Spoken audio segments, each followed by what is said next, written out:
የጌታ ሰው ለምን የጌታ ሴት እኔ የእመቤቴ የድንግል ማርያም ልጅ ነኝ። ኢየሱስስ እሱ የእናንተ አምላክ ነው። እኔ ማውቀው አይደለም። ማንን ነው የምታውቂው? እሺ እመቤቴን ነው ማውቃት። ከኢየሱስ ክርስቶስና ከማርያም ማንን ነው የምትወጂው የበለጠ? ምን ማለት ነው? እመቤቴ ባትኖር ኢየሱስ ክርስቶስ የለም። ኢየሱስ ክርስቶስ ማርያም ስላለች ነው። እሱ ኢየሱስ ክርስቶስ ከማርያም በፊት አልነበር? በረንድ እኔ እንጃ። እስኪ አንተ ንገረኝ። እኔ አለ ብዬ ነው ማም ሰው እስካት ናት። እየተዋወቅን ብዙ አናወራ። አልነበረም። ኤርሚያስ አበበና አዎ በጣም ጥሩ። እኛ እኮ እናንተን እያየን ነው ወደ ወንጌል የመጣን፣ ግን እናንተ ጋር መግባት በጣም ከባድ ነው። ጥያቄ ነው የተፈጠረብኝ። ምን ሰምተህ? ቅዱሳን ፍጡር ከሆኑ ከሞቱ በኋላ የማደርግላቸውን ጸሎት እንደማይሰሙኝ ጥያቄ ፈጠረብኝ። ከዛ ጥያቄዎቹን በቪዲዮ ነበር መጠየቅ የጀመርኩት። በጣም ቫይራል የሆኑ ነበር ጥያቄዎቹ። አንድም ምላሽ ሊመጡ አልመጡም። ኦልሬዲ አሁን በጣም ለውጥ አለው። ኤርሚ ምን አለ መሰለህ፣ በፊት አሁን ሰው ሲሞት እንዴት እንደምደነግጥ በቃ ራሴ ነገ ሟች ነኝ እያልኩ በቃ ሰውነቴ ሁሉ እንቀጠቀጣል። አሁን ግን በሞት እንኳን ፍርሃት የለብኝም። አዲስ ክርስቲያን ነህ፣ እየተማርክ ነው። የውሃ ጥምቀት ተጠምቀሃል። እናስተምርሃለን፣ እንጸልይልሃለንም። አሁን አንተ በእንደዚህ አይነት ወንድሞች ባሉበት ቤት በዚሁ በወንድሞች መካከል አሁን እኛ ወንድሞች ወገኖች ነን። ስላንተ ነገር ይመለከተናል፣ ያገባናል። እሷ ስለተባረከች ነው፣ እሷ ፍሬ የተባረከው ይሄንን ማመን አለበት። ፍጡር ብቻ እንዳንላ የእግዚአብሔር እናት የሚል ደግሞ እሷ ስለተባረከች ነው። ማን የተባረከው? ኢየሱስ የተባረከው። ወንድሞች ናችሁ። በጣም ነው የምወዳችሁ። ቀረብ ብዬ ዝቅ ብዬ የምችለውን እየነገርኳችሁ የምትችሉትን እየነገራችሁኝ መስማት እፈልጋለሁ። እኔ እናንተንም አልጠላችሁም። በጣም ነው የምወዳችሁ ከምላችሁ በላይ ማለት ነው። እንዲያውም ካላችሁ ውስጥ ትግላችሁን፣ ጥረታችሁን እወደዋለሁ። ምክንያቱም ቅድም አሁን የት አመጣኸው ይሄንን መዝሙር ተብሎ ቴዎድሮስ ያልተጠየቀበት ምክንያትም ሊያስጠይቀው ይገባል።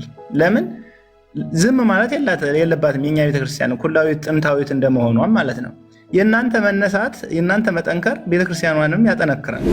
ይባርከ። እንዲህ አይነትም ጨዋ ወንድሞች አሉና ደስ ይላል። ዲያቆን ሆኖ እንዴት እንደወደድኩት ለነገር አልችልም። ምን አይነት ቤተሰብ እንዳሳደገው በቃ በእውነት ዘር ትውልዱ ይባረክ። ዲያቆን ስዩምን ያሳደጉ እናት፣ ያሳደጉ አባት፣ በቃ ልጅን ማሳደግ እንደዚህ ነው። አየህ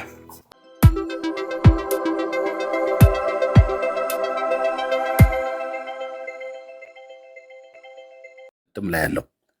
ስለዚህ ያንተ እጅ ላይ ያለው እትም አይደለም እውነተኛ የሚሆነው። ከሱ በፊት የታተመው በብፁዕ አቡነ ተክለ ሃይማኖት የዛሬ 37 ዓመት የታተመው እሱ ነው ትክክለኛ 37 ዓመት ወይ 47 ዓመት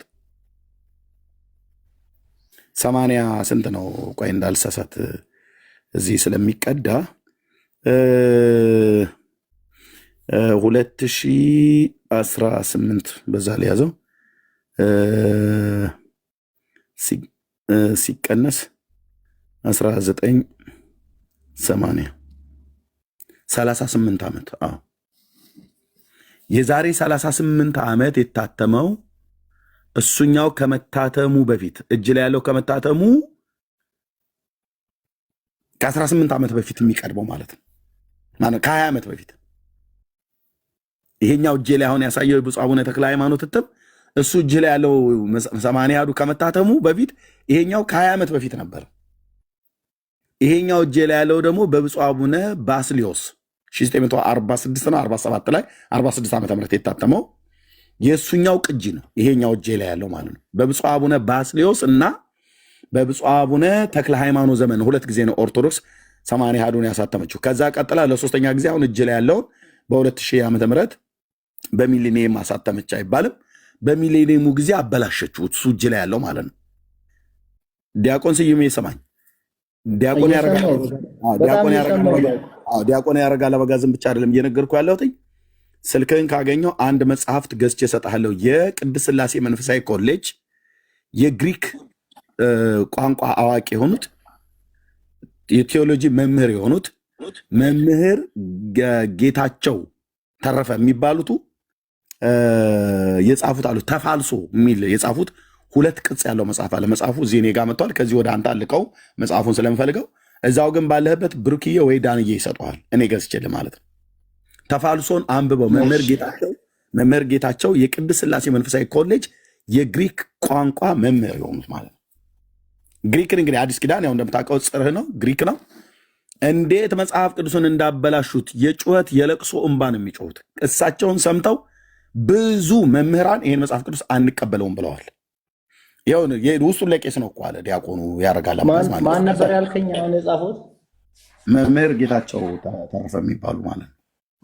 መምህር ጌታቸው ተፋልሶ የሚባል መጽሐፍ አላቸው ማለት ነው። በዚህ መጽሐፍት ላይ የተሰራውን ወንጀል ይነግሩሃል ማለት ነው። በቃ ይሰጡሃል። ስልክ ከተለዋወጥን ወይ ብሩክዬ ወይ ዳንዬ ይሰጡሃል። ሁለቱ ገዝተው ይሰጡሃል። የኔ ስጦታ ይሆናል። አንብበው የትኛውን ትርጉም ይዘህ የዚህን የብፁዕ አቡነ ተክለ ሃይማኖትን ትርጉም ይዘህ ይሄ እጄ ላይ ያለው ማለት ነው።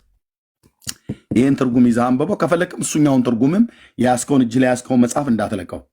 ይህም መጽሐፍ ቅዱስ የኢትዮጵያ ኦርቶዶክስ ተዋሕዶ ቤተክርስቲያን ነው። እጅ ላይ ያለው ከመታተሙ ከ20 ዓመት በፊት የታተመ ማለት ነው። የተሰራውን ወንጀል ምን ማለት እንደሆነ ያኔ ታየዋለህ ዲያቆንዬ። በነገራችን ላይ አሁን ኤርሚ አንተ እንዳልከው መካከልና ተለይተሽ ትልቅ ዲፈረንስ አለው በመካከል። ይሄ እንዲሆነ ያደረጉት ደግሞ እዚህ በተክለ ሃይማኖት እትም ላይ መካከል ይላል፣ በዛ ደግሞ ተለይተሽ ይላል። አንተ እጅ ላይ ተለይተሽ ነው የሚለው። ሁለቱም የቤተክርስቲያኒቱ መጽሐፍት ነው። አየህ፣ ሁለቱንም የኢትዮጵያ ኦርቶዶክስ ተዋሕዶ ቤተክርስቲያን ናቸው ያሳተሙት። ስለዚህ ቤተክርስቲያኒቱ ህዝቡ እውነቱን እንኳን እንዳያውቅ ልክ ይሁዳ ብሎ የሚለውን በይሁዳ በተራራማው በይሁዳ ከተማ ብሎ ቅዱስ ቃሉ አሁን ቅድም በያዝከው እትም ላይ በዚህ በኔ እጅም ላይ በየትኛውም እትም ላይ የይሁዳ ከተማ ነው። ኦኬ፣ ኤልሳቤጥና ዘካርያስ ካህኑ ይኖሩ የነበሩት በተራራማው በይሁዳ ከተማ ነው። ኦኬ፣ ምንም ከነገደ ሌዊ እንኳን ቢሆኑ ሌዋውያን ቢሆኑም ይኖሩ የነበሩት የመማፀኛ ከተሞች የሚባሉ አሏቸው። በእስራኤል በኢያሱ ዘመን ርስት ሲያዋርስ ሲሰጥ ማለት ነው። ሌዋዊ የኤፍሬም ሀገሩ የት ነበረ? ተራራማው ኤፍሬም ነው። የቅዱስ ኤፍሬም እሱ የሶሪያ ነው። ሶሪያ ነው አይደል? እሱ ሶሪያ ነው። ይሄኛው ግን ላሳየ ቆይ እንዴ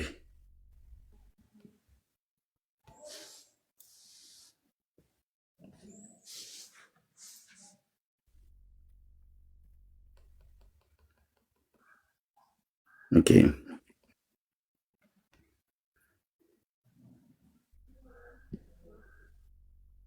ትልቁ ላይ አድርገው እንደምነት አለፍተ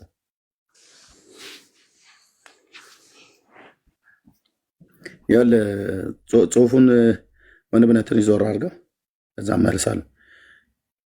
ዲያቆን ስዩም ይታያል። ያው ይሄ ማፕ ታይም ኦፍ ጃሽዋ ነው። የ12ቱ ነገደ እስራኤል ርስት የወረሱበት ማለት ነው። ርስትን ሲያከፋፍላቸው የሰጠበት ለነገዱ ሲሰጥ ሲያከፋፍል ቦታ የት ቦታ ላይ ለነማን እንደደረሰ በሚታይበት ቦታ ላይ አሁን የሉቃስ ወንጌል መጽሐፍ ምዕራፍ 1 ቁጥር 49 ላይ ማርያምን በዚያን ወራት ተነስታ ወደ ይሁዳ ከተማ ወደ ተራራማው ሀገር ወደ ይሁዳ ከተማ ብሎ ያለው እና ዘማሪ ቴዎድሮስ ደግሞ በተራራማው ሀገር በኤፍሬም ከተማ ብሎ ያው እንደዋሻው ማለት ነው። ኦኬ፣ እንዴት እንዳሳሳቱት ልንገር። አሁን ይሄ ነገድ ርስት የተሰጠበት ነው። ከዮርዳኖስ ወንዝ ማዶ ለሶስቱ ነገድ ለምናሴ ለጋድና ለዛብሎን ማነው ለሩበን። አሁን እዚህ ጋር ጁዳ የሚለው ይታያል። እስኪ ጁዳ የሚለው ይታያል እዚህ ጋር ቢጫው ጁዳ የሚለው GUDA ጁዳ። ይሄ ለነገደ ይሁዳ የተሰጠ ነው። ስምዖን እዚህ ጋር ቢኖርም ይሄ ለነገደ ይሁዳ የተሰጠ ርስት ነው። ጌታችን ከዚህ ለነገደ ይሁዳ ከተሰጠው ርስት በቤተልሔም አውራጃ ውስጥ ኤፍራታ በሚባል ቦታ ላይ የተወለደው። ቤተልሔም እንደዚህ ስስባት ትታያለች። እዚህ ጋር ቤተልሔም የሚለው እዚህ ቤተልሔም ደግሞ በሚባለው አውራጃ ነች። በዚች አውራጃ ውስጥ ደግሞ ቦታዋ ኤፍራታ የምትባል ቦታ አለች። በጣም ጥንጥዬ ምንድር ናት። እዚህ ቤተልሔም አውራጃ ውስጥ እዚህ ጋር አላስቀመጡትም። ኤፍራታ የምትባል ቦታ አለች። ኤፍራታ ላይ ነው የተወለደው ጌታ። የት? በኤፍራታ መንደር በቤተልሔም አውራጃ በይሁዳ ምድር ማለት ነው። አሁን ይሄ ደግሞ እዚህ ጋር መካከል ላይ ይታያል። እዚህ ጋር BENJAMIN የሚል ቤንጃሚን ከ12ቱ ከያዕቆብ ልጆች የመጨረሻ የተወለደው ቢንያም የሚባለው ለእሱ ደግሞ ርስት ተደርጎ እዚህ ጋር ተሰጥቷል። እዚህ ጋር አይተው ምን አይነት ከለር እንደሆነ እዚህ ቤንጃሚን የሚለው ማለት ነው። ኤፍሬም የሚለው EPHRAIM ብሎ የሚለው ኤፍሬም የሚለው ይሄኛው ፓርት ነው ማለት ነው። ይሄኛውም ተራራማ ነው፣ ይሄኛውም ተራራማ ነው። እስራኤል ተራራ ነች፣ አጠቃላይ ተራራማ ይበዛበታል። ኮረብታ ተራራማ ይበዛበታል። አሁን ሉቃስ ላይ ስናነብ ወደ ተራራማው ሀገር ወደ ይሁዳ ከተማ ብሎ ሲል ወደዚህ ነው የመጣችው፣ ማርያም ወደዚህ ነው የመጣችው። ዘማሪው ግን ምን አለ? ወደ ተራራማው ሀገር ወደ ኤፍሬም ከተማ አለ። ወደዚህ አልሄደችም። ኤፍሬም ተጠያቂ መሆን አለበት እኮ ታዲያ። እሱም ብቻ ሳይሆን ህዝቡ ራሱ በሙሉ ተጠያቂ መሆን ነው ያለበት። ራሱ በተለይ አገልጋዮች ወይ ሳንሱር የሚሰሩ ብቻ ያም ሆነ ማለት ነው። አሁን ይሄን ለምን ተባረክ እሱ ነው እኮ የምልህ እኮ ያ በቃ እግረ መንገድ እንድናየው ብለን ነው። መካከል ብሎ የሚለውን ቃል አውጥታ ተለይተሽ ብሎ የሚለውን ለምን ጨመረሽ? በ2000 ላይ እዚህኛው ላይ ዲያቆን የዚህኛው ላይ የብፁዕ አቡነ ተክለ ሃይማኖት ነው፣ የኢትዮጵያ ኦርቶዶክስ ተዋሕዶ ቤተክርስቲያን ነው። ከ1946 ከብፁዕ አቡነ ባስልዮስ ፓትርያርክ እሳቸው በጃንሆይ ዘመን ካተሙት ላይ ቀጥታ የታተመው ነው። ጤናማው ትርጉም የሚባለው መጽሐፍ ይሄኛው ነው። አየው፣ እሱ አሁን እጅ ላይ ያለው ላይ መካከል የሚለውን አውጡት። እዚህ ላይ ግን መካከል አለ። ለምን መሰለ ኤርሚያ፣ አሁን አዝጋየው አንተ መዝሙሩን ያሳሳተው አንዱ ዮሴፍ ነው።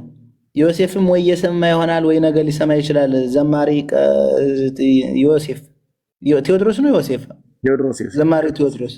ስለዚህ ስለ መዝሙሩ እሱና ይህ መዝሙር ሲወጣ አጀስት አድርገው ያሳለፉት ሰዎች ነው በዚህ ጉዳይ ተጠይቀው መልስ ሊሰጡ የሚገባው። በዚህ መጽሐፍ ቅዱስ ግን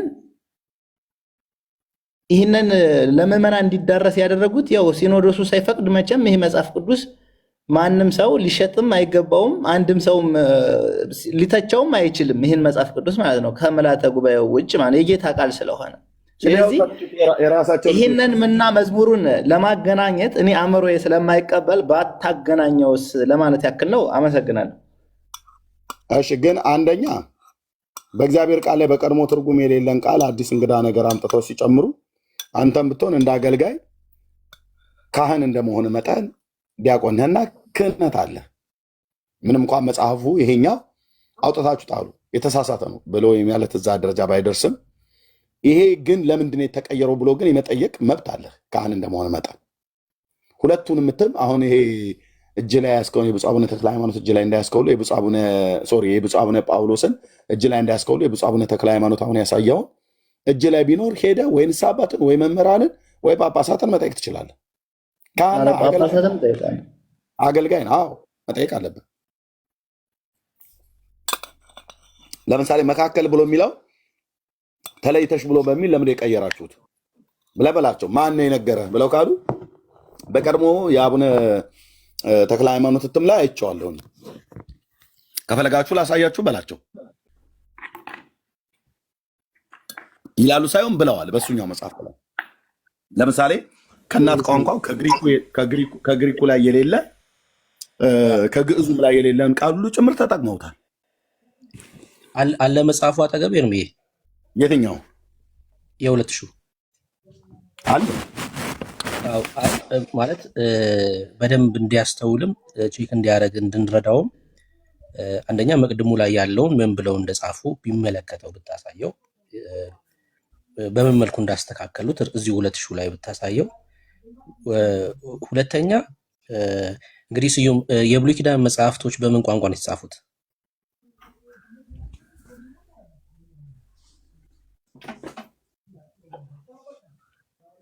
ይሰማል ስዩሜ? ወይ የብሉይ ኪዳን መጽሐፍት በምን ቋንቋ ነው የተጻፉት? ከግዕዝ አይደል የተተረጎሙት?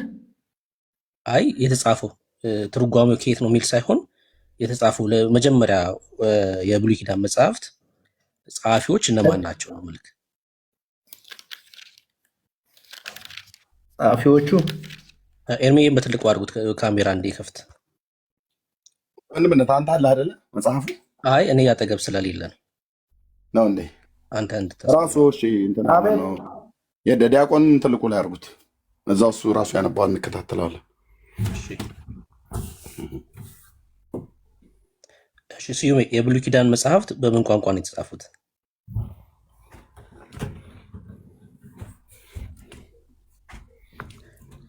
ኮሜንት ላይ እኮ መጻፍ አይጠበቅባችሁም። ከሱ ጋር እያወራን ስለሆነ በተታገሱ መልካም ነው። ከሱ ጋር እንድንጨርስ በጣም አንዳንድ ሰዎች በተለይ ወንጌል አማኞች ምን ነበር ያልከኝ? የብሉይ ኪዳን መጽሐፍት በምን ቋንቋ ተጻፉ ብዬ ነበር የጠየቁት።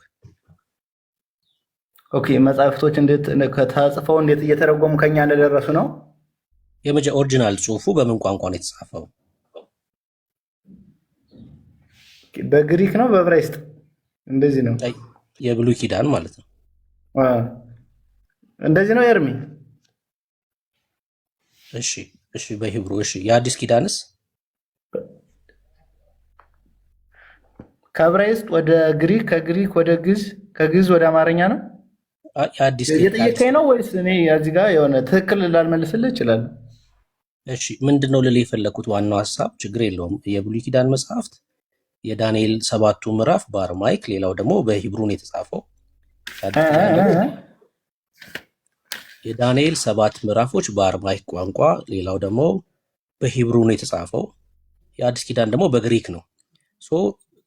ራሱ መጽሐፉ የግሪኩ መጽሐፍ ወይ የዕብራይስጡ መጽሐፍ እንደዚህ አይልም ካለ ከመጀመሪያው ከጸሐፊዎቹ የተለየ ሀሳብ ይዟል ማለት ነው አይደል? መጽሐፉ ለምሳሌ ጳውሎስ መልእክታቶቹን ሲጽፍ በግሪክ ቋንቋ ከጻፈ ይሄ አንተ ያዝከው መጽሐፍ ህዳጉ ላይ በግሪኩ እንደዚህ የሚል የለም ካለ ከመጀመሪያው ጽሕፈት የተለየ ሀሳብ ይዟል ማለት ነው አይደል? መጽሐፉ ሲተረጎም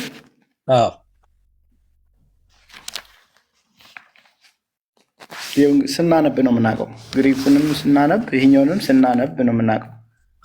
ራሱ አንተ ያዝከው መጽሐፍ ነው የምልህ ህዳጉ ላይ በግሪኩ እንደዚህ የሚል የለም፣ በዕብራይስጡ እንደዚህ የሚል የለም ካለ ከመጀመሪያው ጽሕፈት የተለየ ሀሳብ ይዟል ማለት ነው አይደል? መጽሐፉ ወይ ኦሪጂናል ከሆነው ጽሑፍ የተለየ ሀሳብ ይዟል እንደማለት ነው።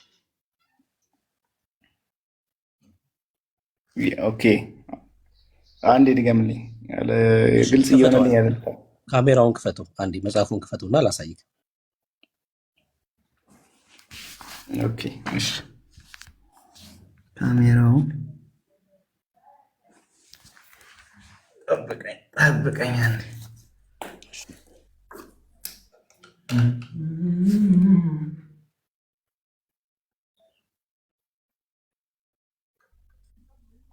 ምንድን ነው?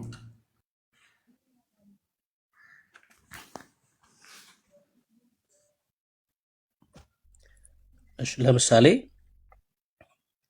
እዚህ ህዳጉ ጋር ምን ይላል?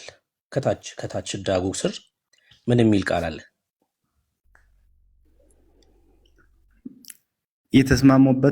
የተስማሙበትን የከበረውን ዋጋዬን በግምጃ ቤት ውስጥ አኑረው ይላል እኮ። ወደዚህ አጠጋ አድርገውና ምን ይላል? ከመጀመሪያው ጀምሮ አንብቡ። ይኸውልህ እኮ አንብቡ። የተስማሙበትን የከበረውን ዋጋዬን በግምጃ ቤት። አሁን ይሄ ማቴዎስ ላይ ነው። ዕብራውያን። እሺ፣ በግምጃ ቤት ውስጥ አኑረው ይላል። በግምጃ ቤት ውስጥ አኑረው ይላል አይደል?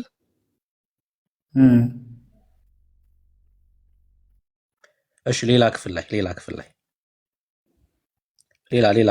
አንድ ክፍል ላይ ክፈት። ዝም ብለህ አንድ ክፍል ላይ ሌላ ክፍል። እሺ፣ እንዲያውም ስለ ርዕሳችን ላውራሽ። ግዕዙ ይላል፣ በግሪኩ ይላል። በግሪኩ ይሄንን አንሽ። እሺ፣ አሁን ለምሳሌ ደስ ያለሽ የሚለው በግሪኩ እና በአንዳንድ የግዕዝ ዘር የለም ይላል።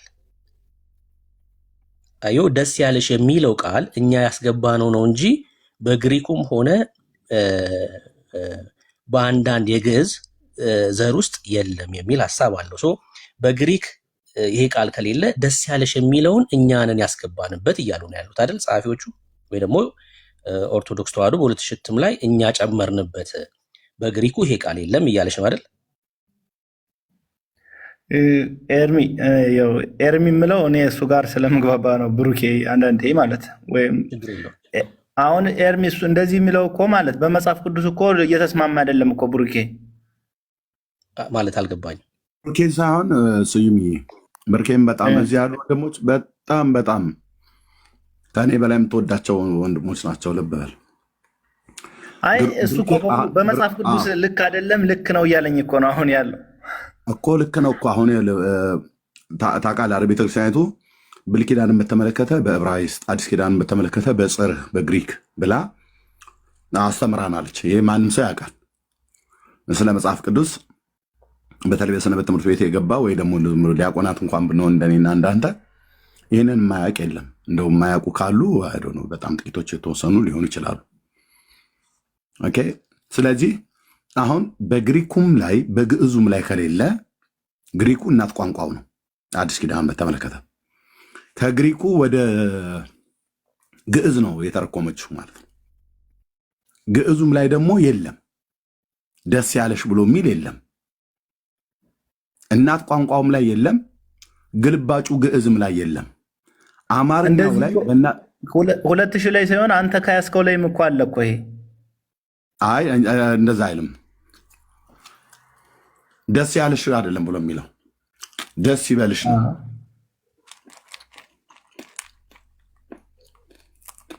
እስኪ አንተን አውጣው እና ቆይ። ስለዚህ ወንድሜ አሁን ወይ ብሩኬ አንተን አውጣው፣ የያዛችሁትን አውጡት። እናንተም ላይ እንደዚህ በመጽሐፍ ቅዱስም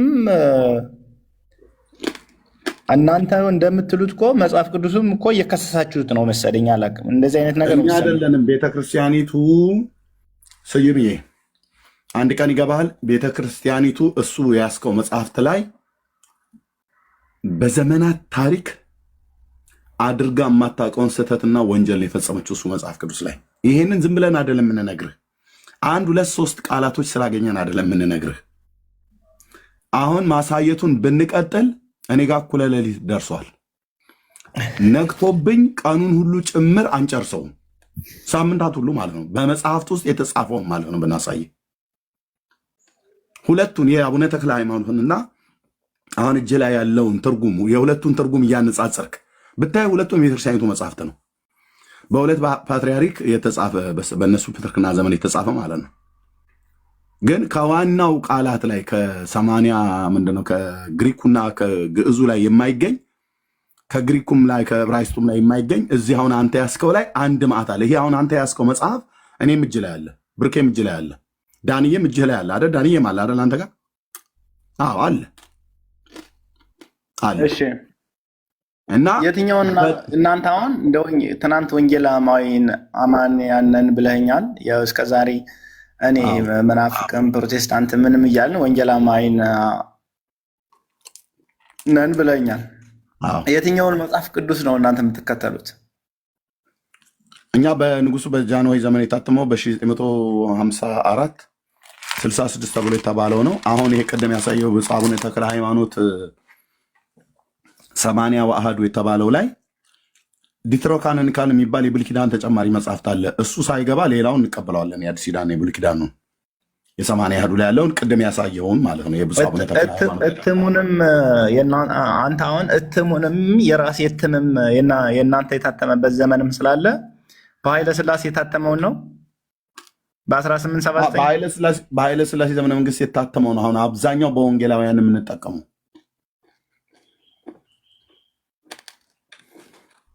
ኦኬ፣ እሱን ነው እንጂ ሌላ መጽሐፍ ቅዱስ በማንኛውም ጊዜ ቢታተም አትፈልጉም? ኖ ይታተም፣ ችግር የለውም። እኛም ከዛ በኋላ አሁን አዲሱ መደበኛ ትርጉም የሚባል በኤንአይቪ አዲሱ መደበኛ ትርጉም ማለት በዓለም አቀፍ ኢንተርናሽናል ባይብል ሶሳይቲ የታተመ አለ እና እሱንም እንቀበላለን። ግን ከዋናው ከዕብራይስጡና ከሰባ ሊቃናት ተብሎ የሚባል አይደነ ታውቀው ከሆነ ሴፕተዋጀንት የሚባለው ከሱ ትርጉም ጋር የተገናኘ ነው ተብሎ የሚባል አለ። ግን ዋናውን የመጽሐፍ ቅዱስን መሰረታዊ ቋንቋ ግዕዙና ዕብራይስጡ የሚናገረውን ዋናውን ዘር ሳይለቅ የተተረጎመውን ነው የምንቀበለው እኛ። 66 ነው የምንቀበላቸው አጠቃላይ መጽሐፍቶች ቁጥር ከብሉይ ኪዳን 39 ከአዲስ ኪዳን 27። ኦርቶዶክስ እነዚህን በሙሉ እንዳለ ትቀበላለች። እኛ የምንቀበለውን ትቀበልና በላዩ ላይ ግን የምጨምረዋለ። ካቶሊክም እንደዚሁ የምትቀበለው እኛ የምንቀበለውን ትቀበላለች፣ በላዩ ላይ ግን የምጨምረዋለ። እና አሁን ብሩኬ የሚልህን ብትሰማው ስዩምዬ እኔ ጋር አኩላሊትም ስለሆነ ስለደከመኝም ልተኛም ስለሆነ እዚህ ወንድሞቼ የሚያወሩትን ብሰማቸው በመረጃና በማስረጃ ስለሚያወሩ ታየዋለህ። በቃ ትውልድ አንተም ታየዋለህ። ሄዳ አባቶችንም ልጠይቅ ብለህ ብትል ደርዝ ያለው ነገር የምትናገረው መረጃ ያለው ማለት በማንም ትውልድ ፊት የምታፍርበትን ነገር አናሳይህም። መረጃም ቢሆን ተሳስቷል ብለህ እንኳን ለማለት ይሄው እዚህ ጋር እንደዚህ ተብሎ ተጽፏል በቀድሞ ትርጉም ላይ፣ አሁን ደግሞ እንደዚህ ተብሎ ተጽፏል። ለምንድን ነው ይሄ የተቀየረው? እናት ቋንቋው ላይ የለም። ሲጀምር ግሪኩ ላይ መኖር ነበረበት። ግሪኩ ላይ ከሌለ ግዕዙ ላይ መኖር ነበረበት። ከግሪኩም ከግዕዙም የሌለውን እንዴት ላይ ልጽፉ ቻላችሁ ብሎ ብለህ ጥያቄ መጠየቅ ቻሌንጅ ማቅረብ ትችላለህ አባቶች ማለት ነው። እና ይሄን ነው ብዬ የምልህ። ቴንኪው። እሺ አመሰግናለሁ ኤርሚዬ። ያው አንተም ስለደከመ አረፍ በል። እኔም ያንኛውን መጽሐፍ ቅዱስ ከማገኝበት አገኘዋለሁ። ያው ከተማ ውስጥም ስላለው የትም ፈልጌ እሱን እገዛለሁ። ሌላ ደግሞ ኦርቶዶክስ እህት ወንድሞቼ እኔ እዚህ ጋር የሁለቱንም ልዩነትም ለማየት ለመማማርም የኛንም ለእነሱ ለመናገር የእነሱንም ደግሞ ምንድን ነው የሚሉትን ለመስማት ነው እንጂ እኔ የሆነ የቤተክርስቲያን ወክዬ እዚህ ጋር የተቀመጥኩ ሰው እንዳልሆንኩኝ ልታውቁልኝ ይገባል። ኤርሚ አንተም ተኛ፣ እኔም መጽሐፌን ገዝቼ ቡሩኬ ደግሞ ነገ ሌላ ቀን እናወራለን። ዳንዬ አመሰግናለሁ። ሁለቱ ዳጊም ዳኒም ቤኪ ያው ይሳደባል ቤኪ ግን ቢሆንም ሰላም ይብዛልኝ። ሌላ ጊዜ እገባለሁ ተመልሼ። አመሰግናችኋለሁ። ስዩምዬ ስጦታ እነኛም መጽሐፍቶ የሰጠህ የመምህር ጌታቸውን ትቀበላለህ? እንደዋወል ፈቃደኛ እንዴ? እቀበላለሁ። ምንም ችግር የለውም። ምክንያቱም ቅድም እንዳልኩ ነው። አንድ ቴዎድሮስ ቢሳሳት እኔ ከኦርቶዶክስነት የሚቀንሰኝ ነገር የለም። ዋናው ነገር የኔ ዓላማዬ ምንድን ነው የሚለውን ዓላማዬን ጠንቅቄ ማቅ ስለሆንኩኝ በጣም ነው እቀበላለሁ መጽሐፎቹ። በቃ እሳቸው የኦርቶዶክስ መምህር ናቸው። የጻፉትን ይሰጡሃል። ስልክህን ጻፍልኝ፣ እደውልልሃለሁ፣ አገናኝሃለሁ ከወንድሞች ጋር። ችግር የለውም። የኦርቶዶክስ መጽሐፍ ናቸው፣ እንትን መምህር ናቸው። እቀበልሃለሁ፣ አነበውና እንዴት እንደጻፉ ተጠይቃቸዋለሁ። ያለውን ነገር አንተ ጋርም እናወራለን። ምን ችግር አለ? ቴንኪው ወንድሜ። ማዶ ለማዶ ድንጋይ በመወራወር የሚመጣ ነገር የለም። ገብቶሃል? በማወቅ ነው የሚሆነው እንጂ አንተ ኦርቶዶክስ የተቸኔ እንደዚህ ጴንጤዎች እንደዚህ ናቸው፣ ፕሮቴስታንት ወንጌላውያን እኔ ወንድሞች ናቸው። በጣም ነው የምወዳችሁ። ቀረብ ብዬ ዝቅ ብዬ የምችለውን እየነገርኳችሁ የምትችሉትን እየነገራችሁኝ መስማት እፈልጋለሁ። እኔ እናንተንም አልጠላችሁም። በጣም ነው የምወዳችሁ ከምላችሁ በላይ ማለት ነው። እንዲያውም ካላችሁ ውስጥ ትግላችሁን ጥረታችሁን እወደዋለሁ። ምክንያቱም ቅድም አሁን የት አመጣኸው ይህንን መዝሙር ተብሎ ቴዎድሮስ ያልተጠየቀበት ምክንያትም ሊያስጠይቀው ይገባል። ለምን ዝም ማለት የለባትም። የኛ ቤተክርስቲያን ኩላዊት ጥንታዊት እንደመሆኗም ማለት ነው። የእናንተ መነሳት የእናንተ መጠንከር ቤተክርስቲያኗንም ያጠነክራል። እኔ ሌላ ጥላቻ ምናምን የለኝም። በጣም ነው የማከብራችሁ የምወዳችሁ። መጽሐፉን ደግሞ ስጠኝ፣ ማን እንደጻፈው ተከታትለን እናያለን። ከዛ ከሰውየው ከይቅርታ ወይ ከሰዎቹም ያለውን ነገር ማጥናት እችላለሁ። አመሰግናለሁ። በተረፈ እግዚአብሔር ያክብርልን። ቴንኪዩ ዲያቆንዬ። እሺ ቻው። እሺ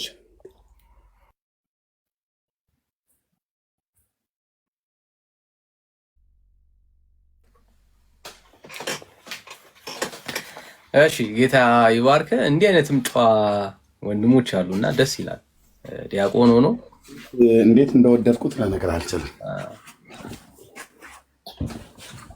ምን አይነት ቤተሰብ እንዳሳደገው በቃ በእውነት ዘር ትውልዱ ይባረክ። ዲያቆን ስዩምን ያሳደጉ እናት ያሳደጉ አባት፣ በቃ ልጅን ማሳደግ እንደዚህ ነው። አየህ በምን አይነት ስነ ምግባር እንዳደገ ያሳየህና ከኔ ጋር ደግሞ በጣም ነው የተግባባ ነው። እግዚአብሔር ይባረክ። ቴንኪው ዳንዬ። እሺ ጸጋ ይብዛላችሁ፣ ተባረኩ። እስቲ ሼሩን ሪፍሬሽ አድርጉት፣ እንደ አዲስ ሼር ይደረግ፣ በደንብ ሼር ይደረግ፣ ታብታብ ይደረግ። አብረን እናገለግላለን፣ ጌታ ይረዳናል። እሺ ሌላ ኦርቶዶክሳዊ ካለ እንቀበላለን። ያነሳነው ሀሳብ በጣም ሰፊ ነው፣ በደንብ መሄድ አለብን። ሳምሪ ሰላም፣ ከየት ቤተ እምነት ይሆን? ሰላም ይብዛላችሁ። እሺ በጌታ ነሽ? አዎ በጌታ ነኝ። ውጭ ሆኜ መስማት እችላለሁ። ከቅድም ለምን ደስ ብሎኝ እየሰማሁ ነበር። ሳምሪ ጸጋ ይብዛልሽ፣ ተባረኪልኝ። እሺ ቢኒያም ሰላም። ሰላም፣ እንዴት ነህ? እግዚአብሔር ይመስገን አለን። ከየት ቤተ እምነት? ከኦርቶዶክስ። እሺ እንኳን ደህና መጣ። እኔም በጌታ ነህ ብለህ ለምን አልጠየቀኝም? ከየት ነህ? ያው ሀሳብ ከየት እንደሆንክ ቤተክርስቲያንን እየጠየቅኩ ነው ያለሁት። ከየት ቤተ እምነት ነህ እያልኩኝ ነው ያለሁት። ከኦርቶዶክስ አልክ? ከኦርቶዶክስ አልኩ፣ ግን እኔን በጌታ ነህ ብለህ ለምን አልጠየቀኝም ያልኩህ። ኦርቶዶክስ በጌታ ናት ብዬ ስለማላምን ነው አሁን ላይ ያለችው ኦርቶዶክስ። እርግጠኛ ነህ? አሁን ላይ ያለችው ኦርቶዶክስ አምናለሁ።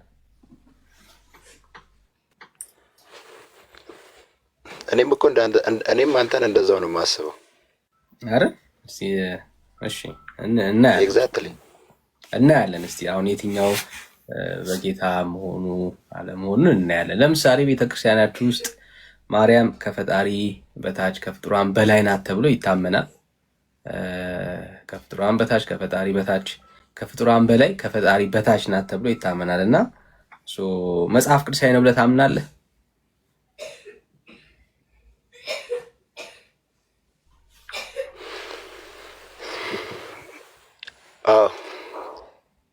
አዎ አለን። እሺ ጥሩ።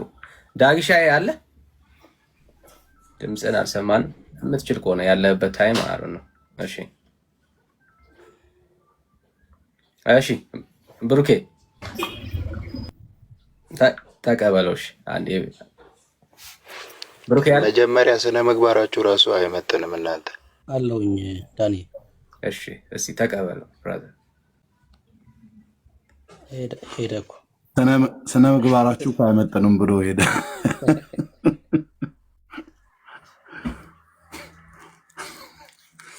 የዳኒ ስነ ምግባር እኮ በጣም ብዙ እንዲናገሩ አያደርጋቸውም።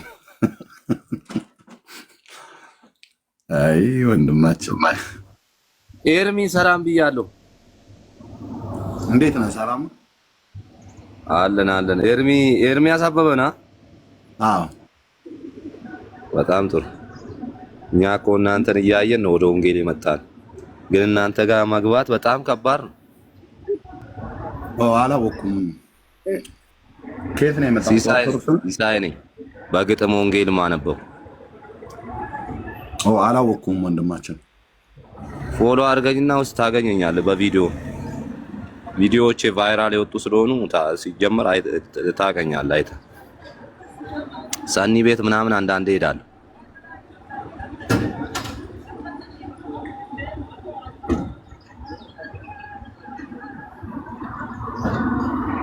ኤርሚ ይሰማሃል? አዎ አንዴ ከፈለገ ጋር ውይይት አላደረግንም? አንተ እዛ ላይ አላውቅም። ኤፍሬም በቅርብ ከአንተ ቤት ገብቶ ከሆነች ዶክተር ጋር አውርቷል አይደል? ወንድም ኤፍሬም ባለ ጊዜ። አዎ ኤፍሬም ባለ ጊዜ። በቃ የዛን ጊዜ እሱ ልጅ ነው ጎበዝ። እሱ ልጅ ነው። ኦኬ እንኳን ደህና መጣ። ስላላወቅኩ ነው። እሺ ቴንኪው። መገናኘት እንችላለን። ኦኬ አሁን በጌታ ነህ? አዎ። ንስሐ ገብተሃል? በቸርች እየተማርክ ነው? አዎ ተምሬ ጥምቀት ወስጃለሁ። ያው ይቀረኛል፣ ሙሉ ለሙሉ አውቄያለሁ ሳይሆን ትምህርቶችን መከታተል ስለመፈለግ ነው። የት ቤተ ክርስቲያን ነው? የተቀባ ቃለ ሕይወት ወሎ ሰፈር። አዎ የተቀባ የእግዚአብሔር ቃል። በቃ ያው ፎሎ አድርጌያለሁ። ታውቀዋለህ አይደል? ፓስተር አዲስ ነው አይደል? ማነው ፓስተር ቴዲ ነው አይደል ያለው እዛ? ቴዲ ነው ያስተማሩኝ። ያሬድና እንትና ናቸው፣ ያሬድና ዘላለም። እሺ በቃ ፓስተር ቴዲ አዲስን ኤርሚያስ ተናገር እውነቱን ብለህ ብትለው ወንጌላዊ ያቀኛል እና እደውላለሁ፣ በውስጥ አወራለሁ። በርታ፣ መጽሐፍ ቅዱስንም በግልህ አንብብ፣ ቤተክርስቲያኑ ይት ውስጥም የሚሰጠውን ትምህርት ተከታተል።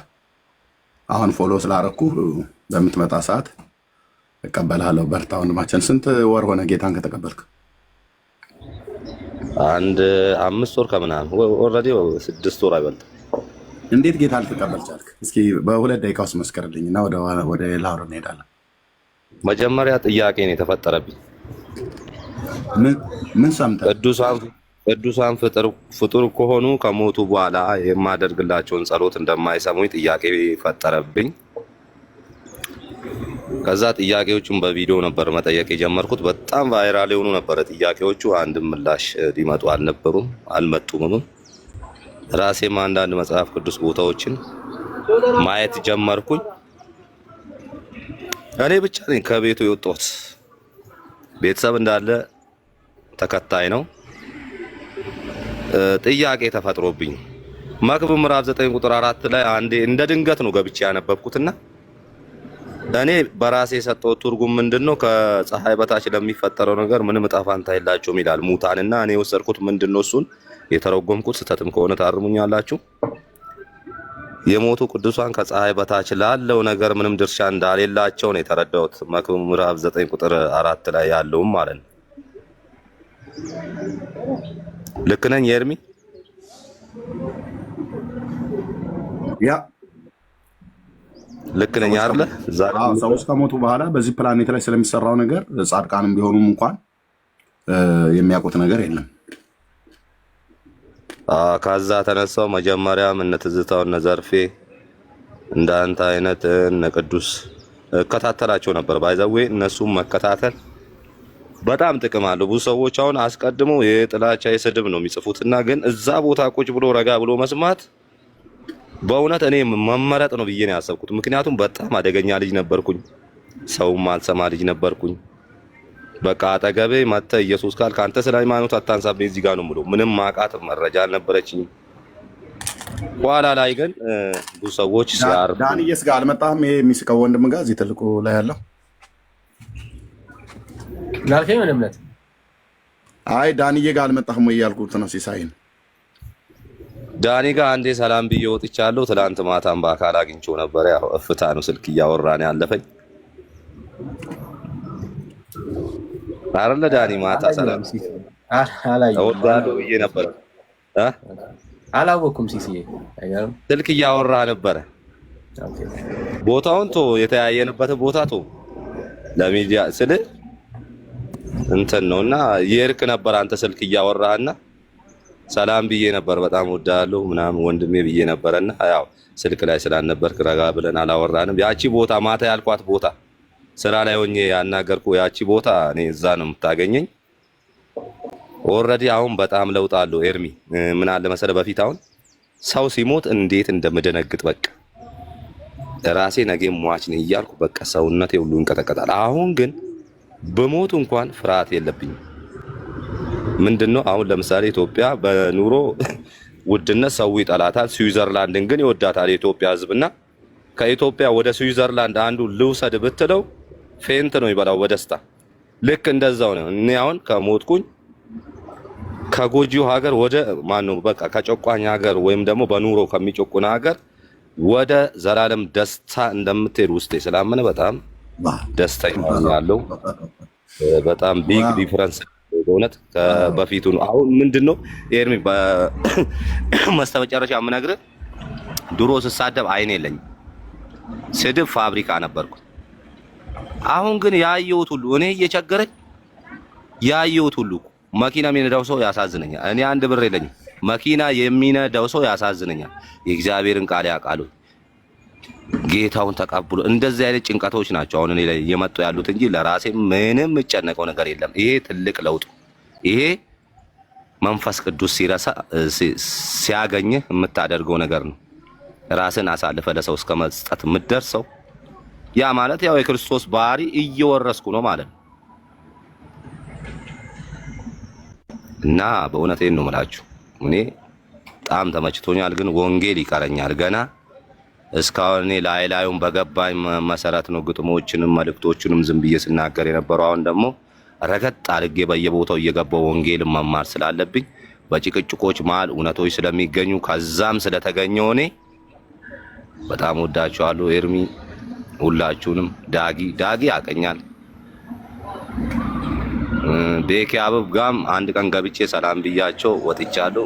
ነግሬዋለሁ ስንት ወሬ እንደሆነ ከተቀበልኩኝ፣ ግን ትምህርት ያስፈልገኛልና እናንተ ጋር ስመጣ እንድታስገቡኝ ነው። ተባረኩልኝ። ወዳችኋለሁ።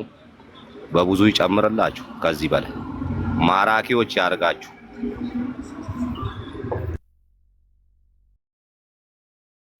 ወንድማችን ሲሳይ ስለተዋወቁ እኔም ደስ ብሎኛል። ጌታ እግዚአብሔር ይባርክ። እንግዲህ ቤተክርስቲያን ስላለህ እውነተኛ ትምህርት በዛው ባለበት የተቀባይ እግዚአብሔር ቃል ቤተክርስቲያን ፓስተር ቴዲ በሚመራው በዛ መንፈሳዊ የሆነውን ጤናማውን ትምህርት በዛ ታገኛለህ። አንድ ሁለተኛ እዚህ ዳንዬ ቤት ወይ ቤካ ሲከፍት ወይ ዳጊ እኔ ወይ ብሩኬ ስንከፍት በወንጌል የሚያምኑ ወንድሞችና እህቶች በሚከፍቱ ሰዓት ላይ አሁን አንተ ማድረግ ያለብህ ልክ እንደነ ኤፊ አይነት እንደነ ዶክተር ሻውን ፓስተር ታሪ በጣም ብዙዎች አሉ። ማድረግ ያለብህ አሁን አንተ ከማንም ጋራ በመጽሐፍ ቅዱስ ጉዳይ መከራከር መወያየት የለብህም። ቢያንስ የእግዚአብሔር ቃል እውቀት በደንብ እንዲኖርህ ያስፈልጋል። አንተም አሁን አውቀዋል፣ የተወሰነ ነው እውቀቱ ያለ። ገና አዲስ ክርስቲያን ነህ፣ እየተማርክ ነው። የውሃ ጥምቀት ተጠምቀሃል። እናስተምርሃለን፣ እንጸልይልሃለንም። አሁን አንተ በእንደዚህ አይነት ወንድሞች ባሉበት ቤት በዚሁ በወንድሞች መካከል አሁን እኛ ወንድሞች ወገኖች ነን። ስላንተ ነገር ይመለከተናል፣ ያገባናል። ስለዚህ እንደዚህ ቤት በሚከፍቱ ሰዓት ላይ ከፈለክ ምታች ሆነህ አንዳንዴ እንግዳ ቦታ እንዳይዝብን፣ ከፈለክ ምታች ሆነህ አንዳንዴ እንግዳ ቦታ እንዳይዝብን፣ እታችም ሆነ መስማት ቦታም ካለ እንደዚህ ካላይ ገብተህ መስማት መማር ነው ያለብህ እና ቤተክርስቲያን እንዳትቀር፣ የእሁድ ፕሮግራም የትምህርት ጊዜ እዛ እንዳትቀር። የመጽሐፍ ቅዱስ ጥናት በቤተክርስቲያን ውስጥ አለ፣ እዛም እንዳትቀር አጥና። ወይ ደግሞ ለምሳሌ አካባቢህን የግድ መናገር የለብህም፣ በውስጥ ተደዋውለን ለቸርችህ እዛ ቤት ለቸርቹ ይቀርብ ከሆነ ካልሆነም ደግሞ ጤናማ የተባሉ አብያተ ክርስቲያናት የኛዎቹ ወንጌላውያን ማለት ለምሳሌ እንደነ ምስርት ክርስቶስ እንደነ ቃለ ሕይወት እንደነ ሙሉ ወንጌል እንደነ አማኑኤል ህብረት የሚባሉ ቤተክርስቲያን በቅርብ ካሉ እነሱም ጋር ፕሮግራም ካለ የግድ የተቀባይ እግዚአብሔር ቃል ብቻ አይደለም ሄድ ያለብህ። በሌላ ቀን ለምሳሌ እሑድ አምልኮ እዛ የተቀባ ከሄድክ ለምሳሌ ሮብ ሙሉ ወንጌል የመጽሐፍ ቅዱስ ትምህርት ቢኖር ወይ የሆነ መንፈሳዊ ህብረት ቢኖር ሄደ መካፈል ትችላለህ። ያም ወገኖች ናቸው፣ ወንድሞቻችን እህቶቻችን ናቸው። እና ማስታወሻ ደብተርህን ይዘህ መጽሐፍ ቅዱስህን ይዘህ ስክሪፕቶ ይዘህ በሚማር ልብ ድሮ ትምህርት ቤት ስንሄድ እንደምንሄደው በቅን ልብ በእግዚአብሔር ፊት እየጸለህ ከክፉ ባልንጀሮች እንደዚህ ወደ ኃጢአት፣ ወደ ዓለም፣ ወደ አይን አምሮት፣ ወደ ስጋ ፍቃድ ሊመሩህ የሚችሉትን ከነሱ እየራቅህ መጽሐፍ ቅዱስን እያነበብህ እየጸለይህ ከወንድሞች ጋር እንደዚህ ከኛ ጋር አብረህ እንደዚህ በህብረት በመሆን ትንሽ ጊዜ ጠብቅ። አሁን የመጽሐፍ ቅዱስ መወያያ አይደለም።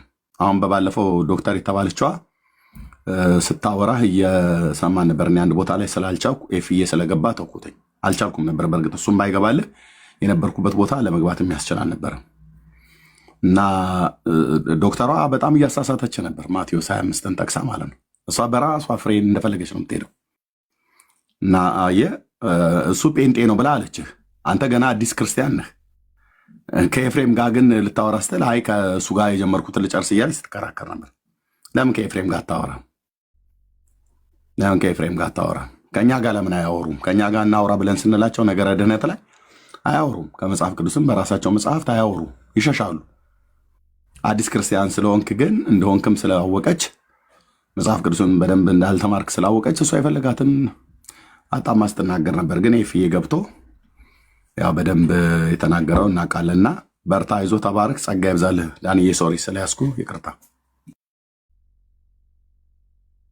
አሁን መወዳችሁ ተባረኩልኝ። እሷ ልጅ ባይዘው ያለቅም ብላኛለች። ሁሌ በቃ ጭቅጭቅ። አሁንም ሰኞ 6 ሰዓት ላይ ካልተገናኘ እያለች ነው። ግን እኔ ስልኩን እንዳልዘጋ ነው በቃ። ከዚህ በኋላ ስትመጣ እንደዛ የምትገባ ከሆነ አንተ ጋር የምትመጣ ከሆነ ሼር አድርገን ነገረ ድህነትን አወራለሁ ብላ ካለች እዛው አንተ ፊት ታያቸዋለህ። ኦኬ፣ በራሳቸው መጽሐፍት በመጽሐፍ ቅዱሶቻቸውም እናወራቸዋለን። አላወራም ብላ ስትወርድ ታያታለህ እዛው ጋር ማለት ነው። ሼር አድርገኝ ለኔ ዶክተር አይተባለች 6 ሰዓት አለች ሰኞ እኮ እየተቀጣጠራችሁ ነው። አንተ እየቀጠርካት እየጠራሃት ማለት ነው። ትጽፍልኛለች በውስጥ አንዱ አሁን ወንጌል አዋቂዎች መጥቶ ለብለብ ሲያረጓት አይ እኔ ከአንተ ጋር ብቻ ነው ማውራት ያለብኝ እያለች ትወጣለች። በውስጥ ደግሞ ፈርተ ነው ምናምን ትለኛለች። ከዛ 6 ሰዓት ሰኞ እንግዲያው 6 ሰዓት ሰኞ እኔ ወይ አንተ ወይ ኤፍሬም ባለ ጊዜ ባለበት ነው እንጂ ከሷ ጋር ማውራው ከዚህ በኋላ ፌስ ቱ ፌስ አላውራት። ምክንያቱም ከኔ ጋር በሰዓት እንለያያለን። የኔ ሰኞ 6 ሰዓት በእናንተ እኔ ጋር ጥሩ አይሆንም። በዚህ ሰዓት አካባቢ ይመስለኛል። ከዚህ ሰዓት አሁን ስንት ሰዓት ነው ኢትዮጵያ? ያ ከዚህ 1 ሰዓት በፊት ምን ሰዓት ጥሩ አይደለም። አሁን ዛሬ ስላመሸው ነው እንጂ እኔ ጋር የምተኛበት ነው። ኤፍዬን ቅጠረው ወይ ደግሞ እዚህ እነ ብሩኬ ያሉ እንደዚህ ቅጠራቸው ሰዓት ላይ ማለት ነው። ኤፊን እስቲ በውስጥ እንትኑ አጣውት እኮ ፈልጌ ፎሎወርስ ላይም ፎሎ አድርጌው ነበረ። የለም ወዴት እንደጠፋ አላውቅም።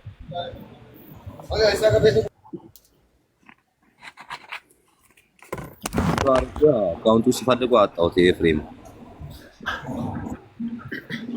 ኦኬ ፎሎ አድርገው እኔ እነግርልሃለሁ። ካረሳሁት ነገ አስታውሱ። በጣም ጥሩ። በቃ ለመጨረሻ ጊዜ ነው ሲጀመርም ሰኞም ከዛ በኋላ የመጽሐፍ ቅዱስ ሐሳብን በቪዲዮ ከለቀኩ ነው እንጂ ከዛ በላይቭም አልገባም። ሲጀመር መረጋጋት አለ። ያ ልክ ነው። እንደዛ ነው ማድረግ ያለብን። ኤፍዬ ስሙን ቀይሮ ነው። ኦኬ በግምት መናገር ስለማልፈልግ ኤርሚዬ ወዳችኋለሁ። ሰላም ሁኑ። ተባረክ ወንድማችን፣ እኛም እንወድሃለን። ቴንክ ዩ።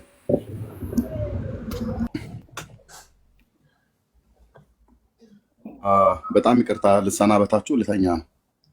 እሺ ወንድምነት ተኛ። ቱሌታ ጸጋ ይብዛላችሁ ወገኖች፣ ሁላችሁንም ሰላም ሁኑ። አሜን።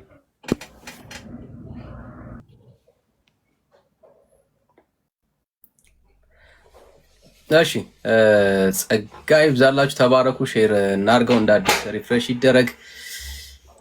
ፕሮግራማችንን እንቀጥላለን። ትንሽ ሰዓት አለን፣ እንቆያለን። እሺ ሳሙኤል ከየት ቤተ እምነት ይሆን የመጣው? ሳሚ። እሺ ሌላ ኦርቶዶክሳዊ አለ? ሌላ ኦርቶዶክሳዊ አለ?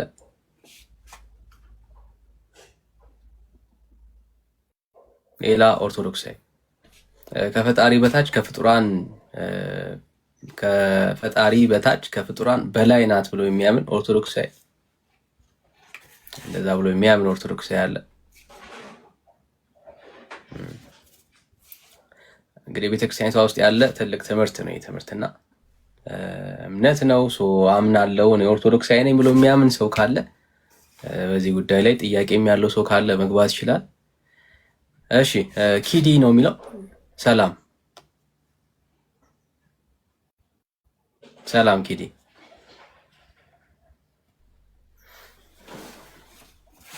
እሺ ትውልዳችን ግን እንዴት ግራ እየተጋባ እንደሆነ ቅድም አንድ ቪዲዮ አሳይተን ነበር።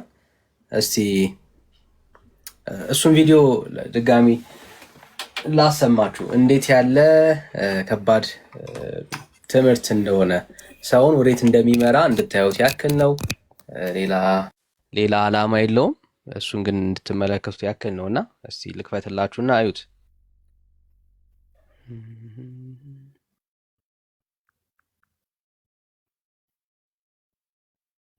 እሺ እንዴት ነህ የጌታ ሰው? ለምን የጌታ ሴት? እኔ የእመቤቴ የድንግል ማርያም ልጅ ነኝ። ኢየሱስስ? እሱ የእናንተ አምላክ ነው፣ እኔ ማውቀው አይደለም። ማንን ነው የምታውቂው? እሺ እመቤቴን ነው ማውቃት። ከኢየሱስ ክርስቶስና ከማርያም ማንን ነው የምትወጂው የበለጠ? ምን ማለት ነው? እመቤቴ ባትኖር ኢየሱስ ክርስቶስ የለም። ኢየሱስ ክርስቶስ ማርያም ስላለች ነው። እሱ ኢየሱስ ክርስቶስ ከማርያም በፊት አልነበር? በረንዴ እኔ እንጃ። እስኪ አንተ ንገረኝ። እኔ አለ ብዬ ነው ማምነው። ተው እስካት ናት። እየተዋወቅን ብዙ አናወራ። አልነበረም። እናት ሳትኖር ልጅ አይኖርም። ልጅ የሚኖረው እናት ስትኖር ነው። እናት ወለደችው፣ መጣልን፣ አለቀ። ምን ጥያቄ አለው? የሆነ ጊዜ ልክ እንዳንተ ልሳሳት ነበረ። ድንግል ማርያምን ትቼ ኢየሱስ ክርስቶስ ልክምና ልሳሳት ነበር። ኢየሱስ ክርስቶስ ሰማይና ምድርን የፈጠረ ድንግል ማርያም የምትያትን ማርያምን እንኳን እናታችን እሷን እንኳን የፈጠረው ኢየሱስ ክርስቶስ። ማርያም የጀመረ ፍጥረት አይደለም። ኢየሱስ ክርስቶስ አለ የነበረ ፊተኛ ኋላ። ማርያም ስትኖር አይደለም የጀመረው፣ ማርያም ሳትኖር አይደለም የጀመረው። ከመጀመሪያውም ነበረ፣ መጀመሪያም መጨረሻም የለውም። የመጨረሻው ፍሬው ይሄ ነው የሚሆነው። ሌሎች ነገሮች ላይ ትኩረት ስናደርግ ክርስቶስ ኢየሱስ እየተሸፈነ ያለው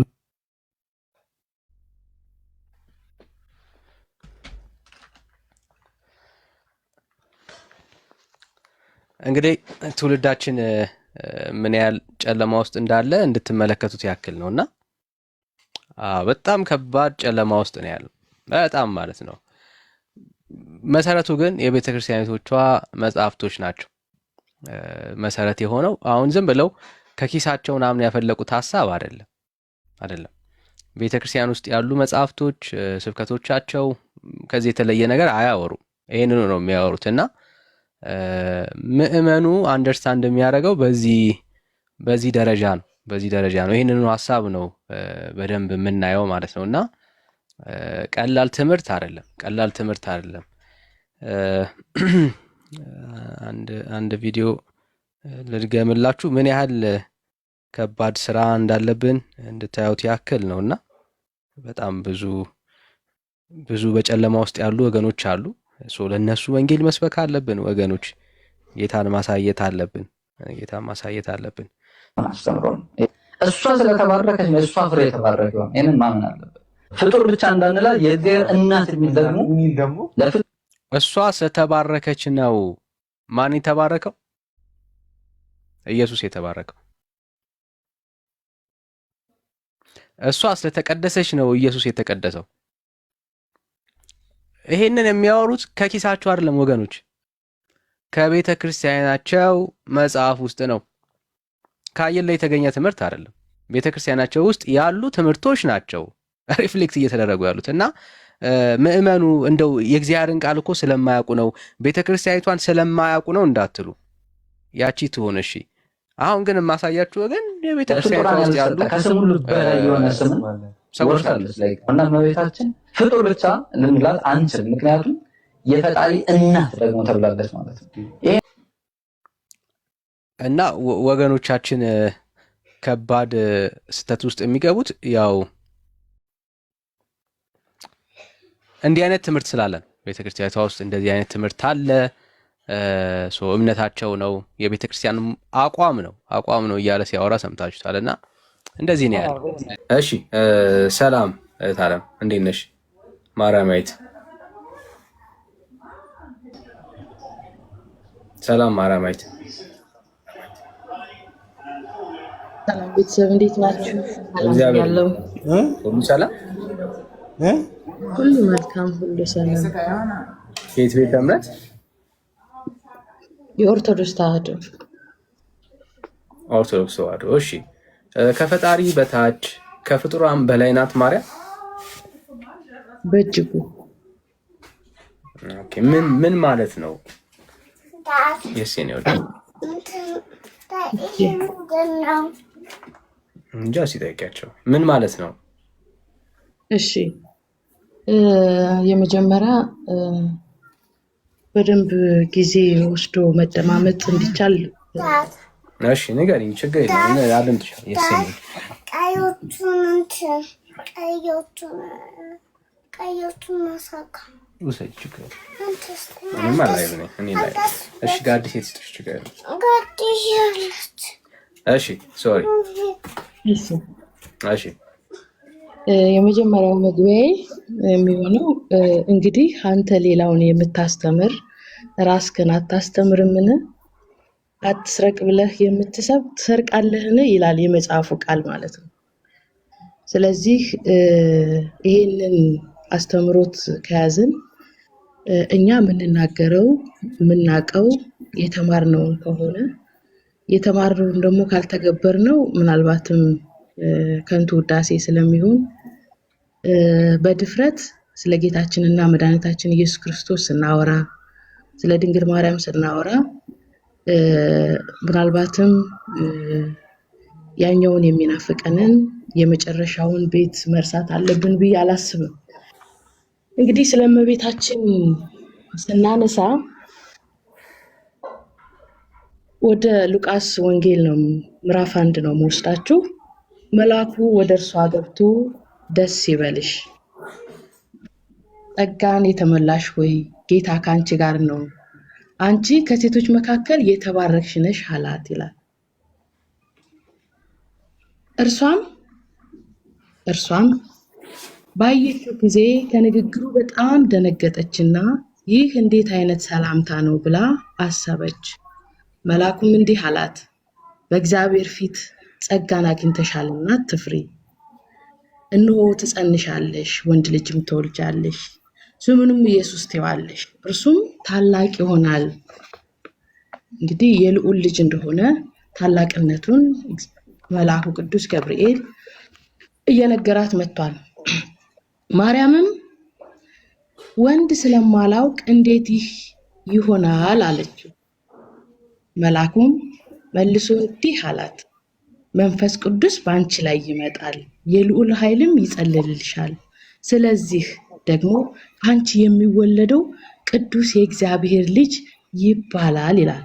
እስከ ቁጥር 36 ድረስ ያለው የእመቤታችንን ንጽሕትነት የልዑል እግዚአብሔር ልጅ ጌታችንና መድኃኒታችን ኢየሱስ ክርስቶስ ከድንግል ማርያም በድንግልና እንደተወለደ የሚናገር ነው። አንዳንዴ እምነት ሃይማኖት በፈርጃቸው ሲቆሙ ቃል ያድናል፣ ቃል ይገላል። ቅዱሳዊ ጥቅስ አሁን ካነሳነው ሀሳብ ጋር ምንም የሚገናኝ ነገር አይደለም ያወራሽን እና ያወራው በጣም ትክክል ነው። ለምን የእመቤታችን በድንግልና ጸንሳ በድንግልና መውለድን ከሴቶች ሁሉ የተለየች መሆኗን የተባረከች መሆኗን ንጽሕት ብጽዕት እንደሆነች ከእርሷ የተወለደውም ንጹህ እንደሆነ ወንድሜ ብሩክ ቅድም ሲያነሳ ስለነበረ እየሰማሁት ስለነበረ እያዳመጥኩት ስለነበረ ቆም እያልን እናውራ። በቃ መቼስ ብቻሽን ለማውራት አይደለም እድል የሰጠሁሽ እንድትሰሚኝም ጭምር ነው እና ችግር የለም። እሺ የመጀመሪያው ፖይንት በድንግልና ነው የወለደችው ስትይ ምን እያልሽ ነው ያለሽ? ይሄ መጽሐፍ ቅዱስን ታምናለህ አይደል? ያ መጽሐፍ ቅዱስን ካመንክ መጽሐፍ ቅዱስን ስታምን አዳኝህ እግዚአብሔር ነው አይደል? አዎ አዳኝህ እግዚአብሔር ነው። ማርያም አታድንም ወይ? እሱ ላይ እንመጣለን፣ ግድ የለም። አዳኝህ እግዚአብሔር ነው አይደል? እግዚአብሔር አዳኝህ ከሆነ ደግሞ የእግዚአብሔርን ታምር ደግሞ መጽሐፍ ቅዱሱ በራሱ አስቀምጦታል። የተመረጠች የተቀደሰች በቤተ መቅደስ የምትኖር በድንግልና ጸንሳ በድንግልና እንደምትወልድ አስተምሯል መጽሐፍ ቅዱስ። ምኑ ጋር ይኸው እየነገርኩህ እኮ ማርያምም ይላል ወንድ ስለማላቅ ይህ እንዴት ይሆናል አለችው። እኮ ድንግል ነኝ እያለች ነው ያለችው። አዎ ከዛ ምን አለ?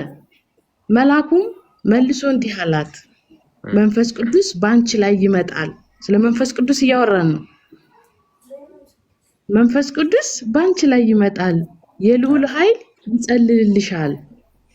ስለዚህ ደግሞ ከአንቺ የሚወለደው ቅዱስ የእግዚአብሔር ልጅ ይባላል አላት። ሮሜ 36 ላይ ይሄ ማለት ሮሜ 36 አዎ ሮሜ 36 ማለት የሉቃስ ወንጌል ይቅርታ፣ የሉቃስ ወንጌል 36 ላይ።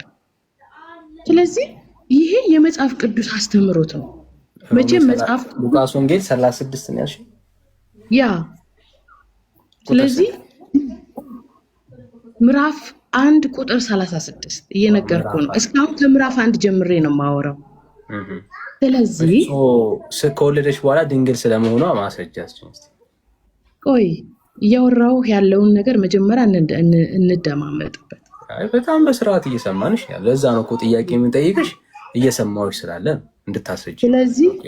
ስለዚህ እመቤታችን ከሁሉም በላይ ንጽሕት ቅድስት በድንግልና ጌታዋን ጸንሳ ጌታዋን የወለደች እሱን አይደለም አሁን የጠየኩሽ። ቆይ እያስረዳሽኝ እንጂ እሱም ደግሞ ቆይታል እዚህኛው ላይ ጨርሳል። አይ እና የጠየኩሽ ጥያቄ አለ። ከዛ ወደ መጀመሪያው ሀሳብ ነው የምመለሰው።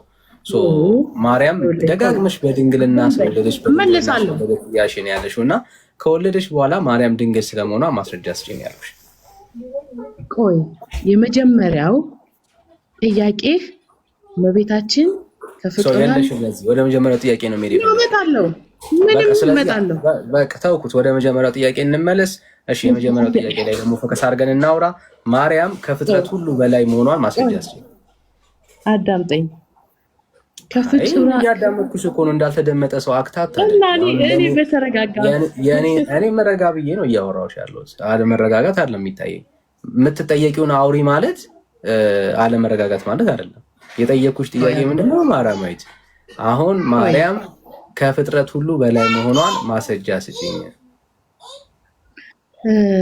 የመጀመሪያው ጥያቄ እመቤታችን የተመረጠች ከፈጣሪ በታች ከፍጡራን በላይ መሆኗን ማስረጃ የመጀመሪያ ሰጠው አይደል? አልሰጠሽኝም። ይሄ ነው አየህ ልዩነታችን። በዘመናችን ውስጥ የሐሰታውያን ነቢያት ሲበዙ መጽሐፍ ቅዱስ ለማሸማቀቅ ከምትሞክሪ አልሰጠሽኝም እኮ እያልኩ ብለሽ አሳይኝ። ችግር የሰጠውህን ካላመንክበት ምንድን ነው የሰጠሽኝ? ማርያም ከፍጡር በላይ ናት የሚል አንድ ጥቅስ እስካሁን ድረስ አላወራሽም። ምንም ጥቅስ። ቆይ ቃል ያድናል፣ ቃል ይገላል። የመጀመሪያው ይሄንን በደንብ መውሰድ አስፈላጊ ነው። እየነገርኩህ እመቤታችን ከፍጡራን በላይ የሆነችው በጌታችንና መድኃኒታችን የተመረጠች ቅድመ ዓለም ውስጥ በፈጣሪዋ ሕሊና ውስጥ የታሰበች የሰው ልጅ አዳምጥ። ማስረጃ እንጃ ስታወሪ በማስረጃ ወሪታል። አሁን አንቺ ጋር ያለው ነገር ስለ ማርያም ስሜት ነው እንጂ እውቀት የለም። ስሜት አይደለም። ስሜት ካልሆነ አሁን የምታወሪውን ነገር በማስረጃ መንፈስ ቅዱስ ባንቺ ላይ አዳምጠኝ። መንፈስ ቅዱስ ባንቺ ላይ ይመጣል፣ የልዑል ኃይል ይጸልልልሻል፣ እሱም የምትወልጂው የልዑል እግዚአብሔር ልጅ ይባላል ማለት ምን ማለት ነው? እስኪ ማስተምረኝ አንተ። አይ እኔማ አስተምርሻለሁ። መጨረሻ መልስ የለኝም ስትይኝ ከዛ አስተምርሻለሁ። አሁን ግን የጠየቁሽ ጥያቄ ምንድን ነው? ቆይታል ማርያም የጠየቁሽ ጥያቄ ነው። እናንተን ይማራችሁ ይቅር ይበላችሁ፣ መድኃኒዓለም ቸር ነው። ሐሰታት ነብይ ስሜት ነው። አሁን መታወሪው ስለ ማርያም የሰጧችሁ ስሜት ነው እንጂ ሃይማኖትና በጣም በሚገርም ሁኔታ ቃላትን መጽሐፍ ቅዱስን እናምናለን። ስሜት ነው። ከስሜት ባሻገር ማርያምን በእውቀት አልሰጧችሁም። ይሄን እስኪ አስረዳኝ። የለኝም ነው የምትይው። መልስ የለኝም ስትይኝ ከዛ ትጠይቂኛለሽ፣ አስረዳሽ።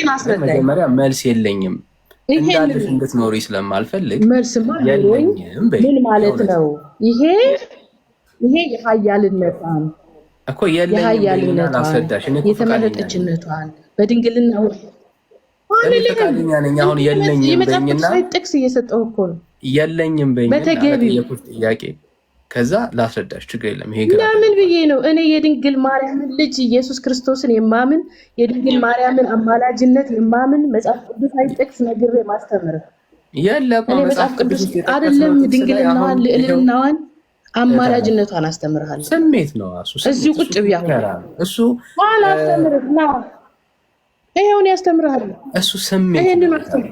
ይሄው ድል ፉከራውን አሳሳቾች አትሁኑ፣ በእናታችሁ ተሳስታችሁ ሽለላውን ተውና ማለት ነው። አሁን ይሄ ሽለላ ይባላል።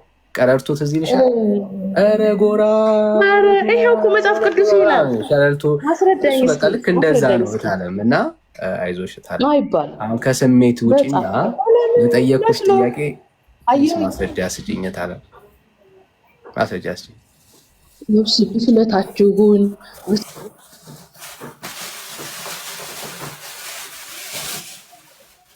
በቃ ቀረርቶ ሽለላ ምናምን ምን የሰለቸን ምንም ሰለቸን። ይሄ ሁሉ ትውልድ የምታየው ቀረርቶና ሸረርቶ የሰለቸው ህዝብ ነው። ሽለላ የሰለቸው ህዝብ ነው። ማስረጃ ነው አሁን የምንፈልገው። ስለ ማርያም ከስሜት ያለፈ መጽሐፍ ቅዱሳዊ ማስረጃ የላችሁም። ስሜት ብቻ ነው። ሚዩት ነሽ ባይ ዘ ዌይ።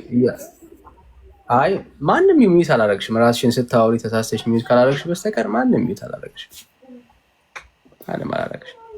ከስሜት ውጭና አሁን አንድ ጥቅስ ጠቅሰሽ ማርያም ከፍጡር በላይ ከፈጣሪ በታች መሆኗን የሚያስረዳ አንድ ጥቅስ ይበቃናል።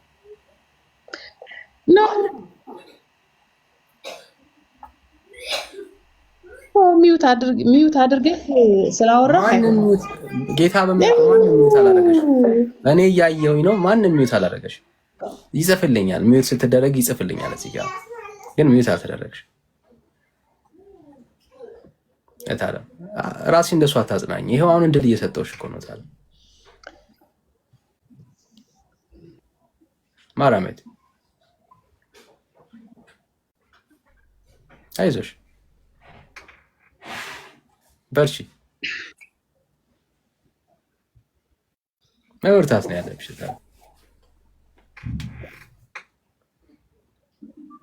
እታል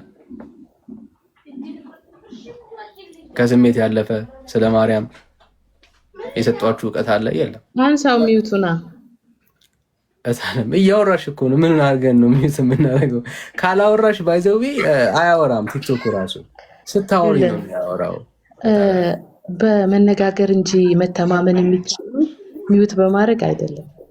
አንተ አይዞሽ የምትለኝ እኔ ካንተ የምማረው ካንተ የምወስደው ኑሮኝ አይደለም፣ ግን መጥፋታችሁ ስለሚያሳዝነኝ አይዟችሁ። መጥፋታችንን ብስለታችሁ እዚህ ድረስ ነው። አየህ ሀሳብን ለመግታት ሚዩት ማድረግ እሷን ፈልገሽ ነው። ፖለቲክስ መስራት ፈልገሽ ነው። ይሄው እኔ ይሄው ቀጥ አሁን ማንም ሰው አይነካሽም። ማንም እንዳትነኳት። ማንም አላረጓትም። አስተምሮት ያስተማሩ ያዳምጣቸው።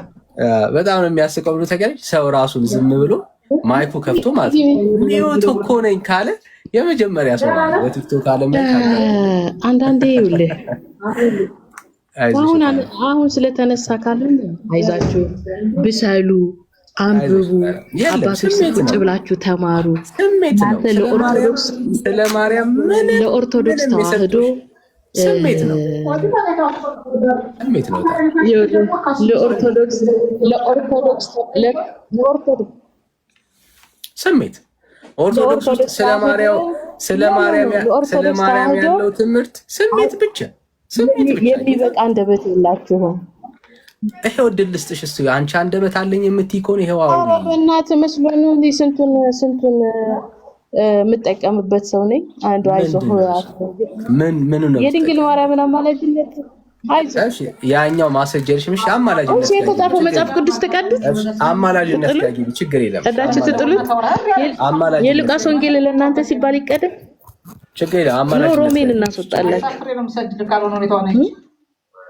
አማላጅነት መጽሐፍ ቅዱስ የዋሆች በጣም የዋናት ስለሌለሽ ነው እንደዚህ የምትጨነቂው። አሁን ስለሌለሽ ነው። የሚገርምሽ ነገር እኮ አንብበው መጽሐፉን አንብበው እንጂ ሉቃስ ወንጌልን ክፈተው ምዕራፍ አንድም ቦታ ላይ አንብበውና ንገረኝ። እሺ ላንብብላት ንገረኝ። እኔ ያነበብኩልህ መጽሐፍ ቅዱስ እጅ ላይ አለ አይደለ?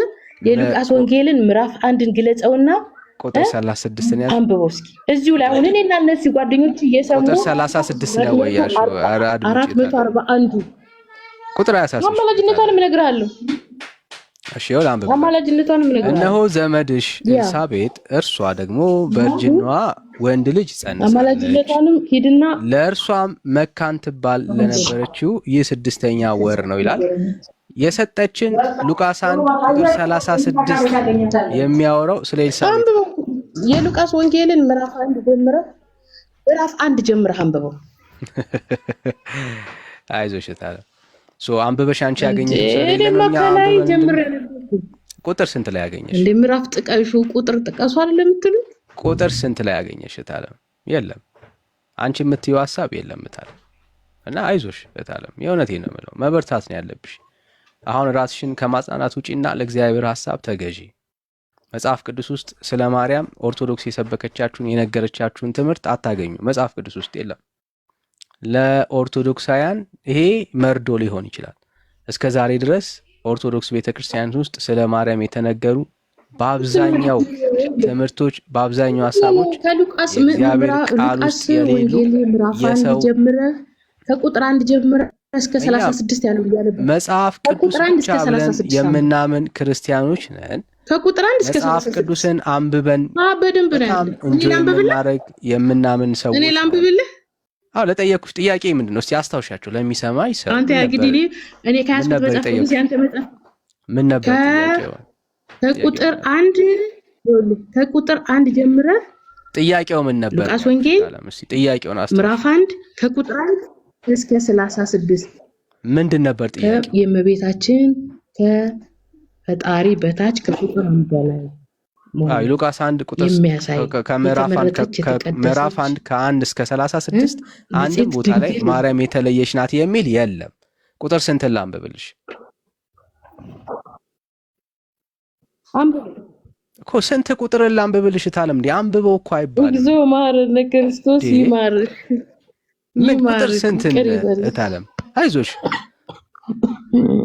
ታለም የምሬን ነው ማለት የእውነት ይኸው አንብበው አሁን እያስተማርኩ ነው አይደል? ወደ ሚዲያው የመጣ መጽሐፍ ቅዱስን እንደማታነቡ ስላወቁ ነው ባይዘው የሚጫወቱባቸው። የምሬን ነው ማለት ምንም አንተ ስለተናደድክ የሆነ እንደዚህ አይዞሽ ብላም ስላልከኝ እኔ አልተናደድኩም። እኔ ምን ያናድደኝ? እኔ ማስረጃ አላጣው። ምን ያናድደኝ? እወጣለሁ፣ አስወጣት ምናምን እንወጣለን። እሺ እንወጣለን። ምን ችግር አለ? እታለም በጣም ነው የምናነብ። ሉቃስ ምዕራፍ 1 ቁጥር 1 አንብብ። እሺ ምዕራፍ 1 እስከ 36 እሺ ምዕራፍ 1 ቁጥር 1 ይሄው ላንብብ። እስከ ጋሻ ጀግሪዎች አስወጣት። አይዞሽ ሚውት አድርግ ብራብ። አይዞሽ አይደለም። አሁን ሰው ምንም አላረገሽም እና ይሄ ያስተምሩትም አይደለም። የከበርክ ቴዎፍሎስ ሆይ ከመጀመሪያው ያዩትና የቃሉ አገልጋዮች የሆኑት እንዳስተላለፉልን በእኛ ዘንድ ስለተፈጸመው ነገር አረ እያነበብኩ ነው ታለ። ሊያበሳጭ ይችላል፣ ሊያናድድ ይችላል፣ ግን ቻዩ ታለ ቻዩ በእኛ ዘንድ ስለተፈጸመው ነገር ወደታች እስከ 36 አረ ታለም አይዞሽ የምሬን ነው። ጌታን እኔ አሁን አይዞሽ ስልሽ የምሬን ነው በእውነት ማለት ያለሽበትን ፖይንት በአንቺ ጫማ ውስጥ ሆኜ በደንብ አንደርስታንድ ስለማደርገው ነው።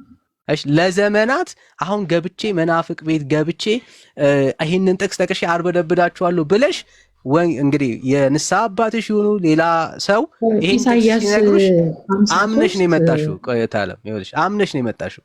ግን እኛ ፊት መጥተሽ ጥቅሱን ስትጠቅሺው እንደ ክርስቲያን ተበተነብሽ ካይምሮሽ ውስጥ እና ይሄው የጭንቀት ወሬዎች ናቸው። ሚውት ሳትደረጊ ሚውት አረጋችሁኝ ትላለሽ ምናምን ማለት ነው። እና አይ ፊል ታለም በጣም ፊል እናደርጋለን፣ አንደርስታንድ እናደርጋለን። ስሜትሽን በደንብ ነው የምንረዳው። እኔ በድንግል በጌታችንና መድኃኒታችን ኢየሱስ ክርስቶስ ፉከራ ነው እሱ ታለም ፉከራ እኮ ነው። አሁን እሱ ስለ ማርያም ምናምን ያላችሁ ምልከታ ኦርቶዶክስ ውስጥ ከፉከራ ያለፈ ነገር የለም። መጽሐፍ ቅዱስ አንተ ያዝከው መጽሐፍ ቅዱስ እጄ ላይ አለ። አንተ ያዝከው መጽሐፍ ቅዱስ እኔ እጄ ማንበብ ስትጀምሪ መጽሐፍ ቅዱስ በዘመነ ቴክኖሎጂ ደግሞ መጽሐፍ ቅዱስ ያ ሐሳብ እኔ አይደለም በጥትነቷን ድንግልነቷን ታማኝነት አስተምራለሁ አረጋችሁ ያ ሐሳብ የለም ነው አሁን። እሺ ቀጥል። ከሉቃስ ምዕራፍ 1 ጀምረህ እስከ 36 ቀጥል። መጽሐፍ ቅዱስ እጅሽ ላይ አለ። እስቲ አንብቤለን። ያው በትልቁ አረግሻለሁ። እሺ አንብበው። አይ ለመስማት ሬዲ አይደለሽ? ሬዲ ነሽ ለመስማት? ፍቃደኛ ነሽ ለመስማት? እኔ የአምላኬ ቃል ስለሆነ ደስ እያለኝ ነው ማለት። ይሄው እኔ ላንብብልህ። እሺ አንተ ያስከው አንብቢ፣ መጽሐፍ ቅዱስ እኔ ጋር ያው አለ። አንብቢ ያው ደግሞ አዲስ ኪዳን እንጂ ብሉይ ኪዳን አልጠራውልህ። ግድ የለም ወደ ሀሳቡ ግቢ፣ አንብቢ። ይኸው ጌታ በትልቁ ሆይ ይሻለ። እናንተ እሺ በርቺ ብሉይ ኪዳን ነው እንግዲህ የምትጠሩት እናንተ። በርቺ፣ የሰማንያ አዲስ አንብቢ፣ እየጠበቅንሽ ነው ያለን።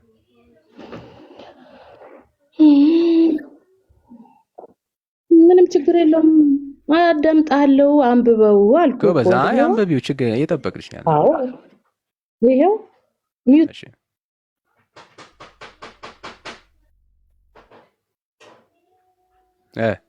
እሺ እኔ ላንብበው። በቃ እሺ በቃ አይዞሽ፣ እኔ አነባለሁኝ። እሺ ያው ምዕራፍ ቁጥር ስንት ላይ ነው የፈለግሽው? ያነበብኩ ነው።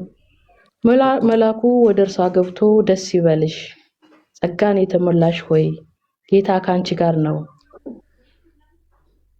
አንቺ ከሴቶች መካከል የተባረክሽ ነሽ አላት። እርሷም ባየችው ጊዜ ያነበብኩ አይደል እንዴ? ምን እያነበብኩልህ አይደለም? አይሰማም? ምንም አላወራውም እኮ ዝምታ የሚረብሽሻል እንዴት አለ?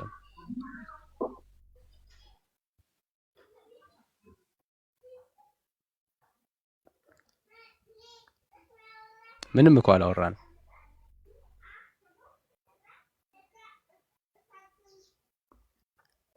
ነው የመንፈስ ችግር አለ።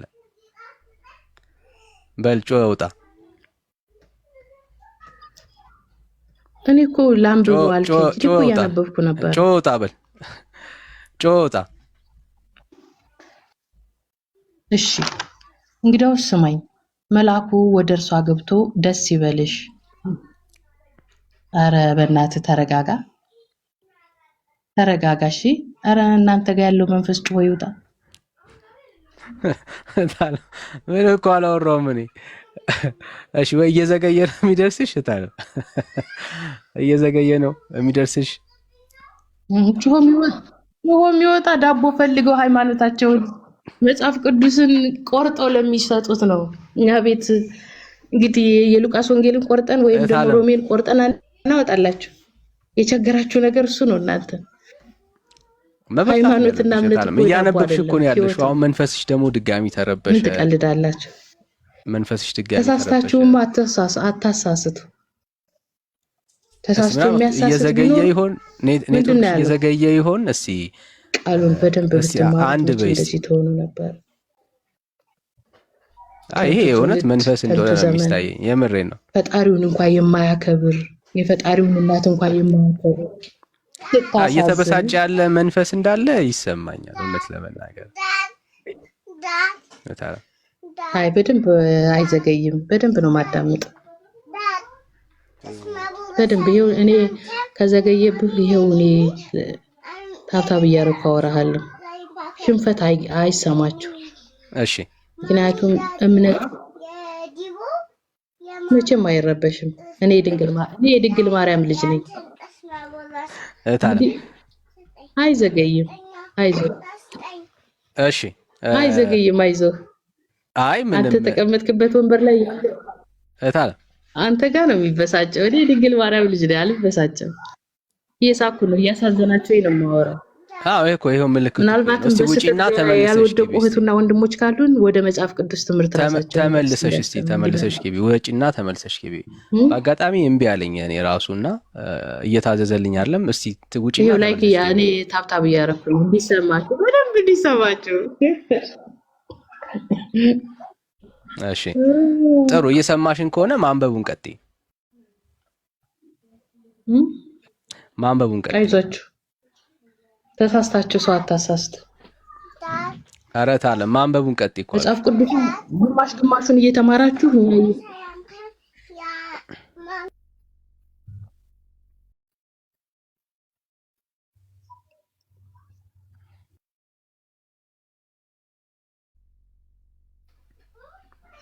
እሺ ያ መንፈሷ ታውኮ ነው። ግን ጌታ ይረዳሻል። የምሬ ነው። ጌታ ይረዳሻል። የመዳን ተስፋ ያለው ኢየሱስ ጋር ብቻ ነው። እሺ ወጣሽ? እሺ ያ መንፈስሽ ተረብሾ ሊሆን ይችላል፣ ተጨንቆ ሊሆን ይችላል። ግን አይዞሽ፣ ታዲያ እሷ የወደቀውን ስጋ ከያዘች እንዴት ወደሱ ኃጢአት አልመጣም? መጽሐፍ ቅዱስ ስለዚህ እኮ በደንብ አስረግጦ ይናገራል። እንዴት እንደሆነ ይናገራል። በቃ መማር ነው ያለብህ አንተ ወይ ማንበብ ነው ያለብህ ለምትናገረው ለእምነትህ ጥቅስ። አሁን ምንድነው ጭንቅላት ውስጥ ያለው? የክርስቶስ ኢየሱስ ስጋ ንጹህ ከሆነ የማርያም ስጋ ንጹህ ነው ማለት ነው የሚል ሐሳብ ነው ይዞ የመጣው። ሊሞግት የሞከረው በዚህ መልኩ ነው። ግን የክርስቶስ ኢየሱስ ስጋ ንጹህ የሆነው በምን መልኩ እንደሆነ መጽሐፍ ቅዱስ ይናገራል። የእሷ ስጋ ንጹህ ስለሆነ ሳይሆን የእግዚአብሔር አሰራር እንደሆነ መጽሐፍ ቅዱሳችን ይናገራል። የእግዚአብሔር ጣልቃ ገብነት እንደነበር በዛ ቦታ ላይ መጽሐፍ ቅዱስ ይናገራል እንጂ የእሷ ስጋ ወይ ንጹህ ስለሆነች አይደለም። ጌታ ንጹህ የሆነችዋን ፈልጎ ዘመን ጠብቆ ምናምን አይደለም ከእርሷ የተወለደው። ይህ መጽሐፍ ቅዱስ ትምህርት አይደለም። ጥቅስ የሌላችሁ ሰዎች እባካችሁ እሺ ግርምሼ አንሚዩት አድርገህ ነበር።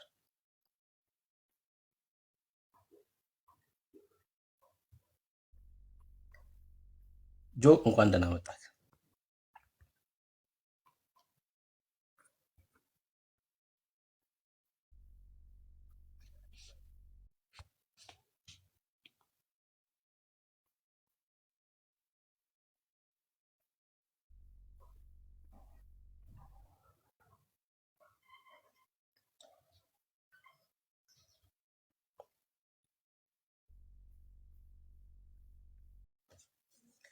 መንፈስ ቅዱስ አምላክ መሆኑን ንገረኝ ቃል በቃል አለኝ እኮ። እሺ መንፈስ ቅዱስ አምላክ መሆኑን መንፈስ ቅዱስ አምላክ መሆኑን ልንገርህ አለ ከታች ኤጅ የሐዋርያት ሥራ መጽሐፍ ምዕራፍ 5 አንብብ። ትብለጥ እንኳን ደህና መጣሽ ወይ እንኳን ደህና መጣ። በጣም ይገርም። እሺ ሰላም ነው። እንኳን ደህና መጣህ። እሺ እንኳን ደህና ቆየኝ። እንትኑ ሐሳቡ ምንድነው? የት ቤተ እምነት ነው? ኦርቶዶክስ። ርዕሳችን ማርያም ከፍጡር በላይ ከፈጣሪ በታች ናት ወይ የሚል። አዎ ከፈጣሪ በታች ነች። ምክንያቱም እሷ ፍጡር ነች፣ ከፍጡራን ግን በላይ ነች። በምኗ ነው በላይ የሆነችው? ከፍጡራን በላይ የሆነችው በምኗ ነው? አዎ እሷ ምክንያቱም ወላዲተ አምላክ እንላታለን የአምላክን ስለወለደች። ይህም ማንኛውም ሰው ሊያገኝ የማይችለውን ነቢያቶች፣ ጻድቃን ሁሉ ቅዱሳን የምንላቸው ሁሉ ይህንን ክብር ከእርሱ እርሱን መውለድ ሰዓትን መሸከም ያልቻሉትን እርሷ በመሸከሟ ከፍጡራን ይለያታል ማለት ነው። እንደዛ ነው እንግዲህ እኔ እስካሁን። ማን ነው ሰዓትን ተሸከመች ያለው? እንግዲህ ኢየሱስ ክርስቶስ መለኮትም እንደሆነ ለመግለጽ ነው ይሄንን እንትን እንጂ እሳትን ለማለት አይደለም። ለምሳሌ መለኮት ወይ እሳተ መለኮት እንደሆነ ለመግለጽ ነው። እሳትን ተሸከመች የሚል ቃል ከየት መጣ? መጽሐፍ ቅዱስ የማይለው ሌላ ርዕስ ነው። አይ አንተ የተናገርከውን እኮ ነው እየጠየቅኩ ያለሁት።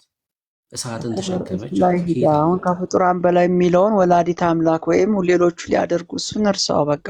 እሱ ላይ ሌላ ርዕስ ውስጥ ስለሚወስደን ከጻድቃን ነቢያት ሁሉ ያልቻሉትን ነገር ስለደረገች ስለወለደች እርሱ አምላክን ነቢያት ያልቻሉትን ላልከው እሱ ማስረጃ አስተኝሽ።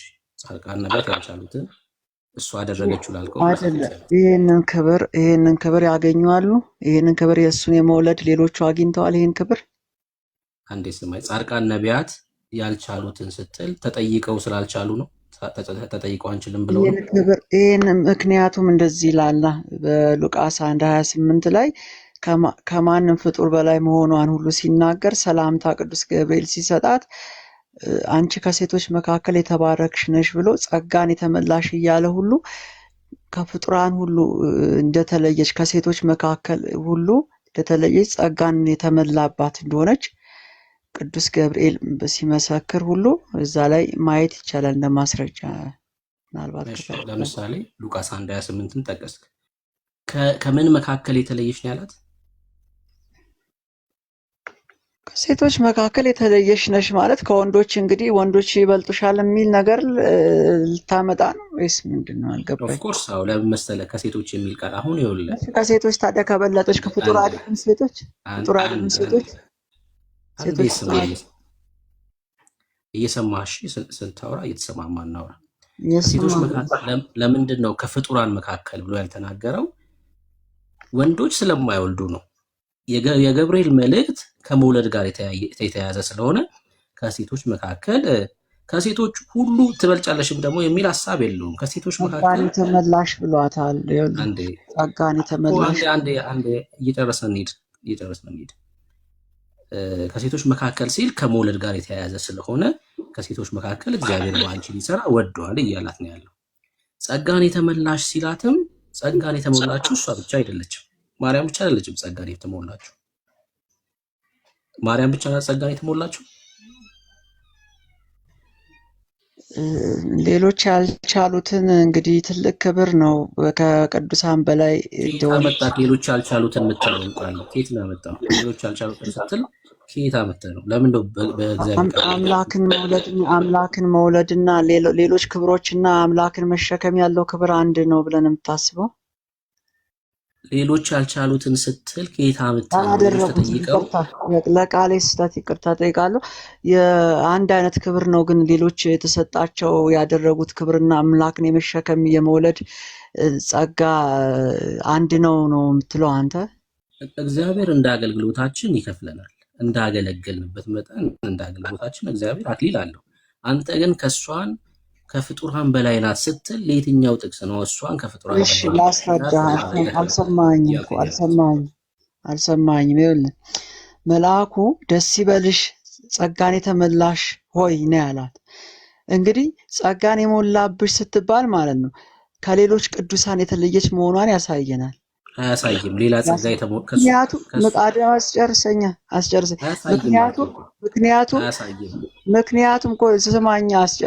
ምክንያቱም ሌሎች ጸጋ ሲሰጣቸው እርሷ ግን ጸጋን የተሞላች ናት ብሎ ነው እየተናገረ ያለው። ሌሎች ግን ጸጋ ይሰጣቸዋል፣ እሷ ግን የተሞላች እንደሆነች እየተመሰከረላት እንደዚሁ ማለት ነው። እንደዚሁ ክብር የተሰጣት መሆኑ በዛ ላይ ደግሞ ማለት ነው ጌታ ወደ ሌላ አትሂድ አታስቆመኝ ብለኝ ወደ ሌላ አትሂድ። ከማርያም ውጪ ጸጋን የተሞላ የለም ወይ ያልከኝ ነው ወይ አልኩህ። ጠየቅኩህ እኮ ቅድም። ምን አልከኝ? ከማርያም ውጪ ጸጋ የተሞላ የለም ወይ በመጽሐፍ ቅዱሳችን ብዬ ጠይቄያለሁ። አይደለም። ይኸውልህ እሷ በማህፀኗ ጌታን የተሸከመች ማለት ነው።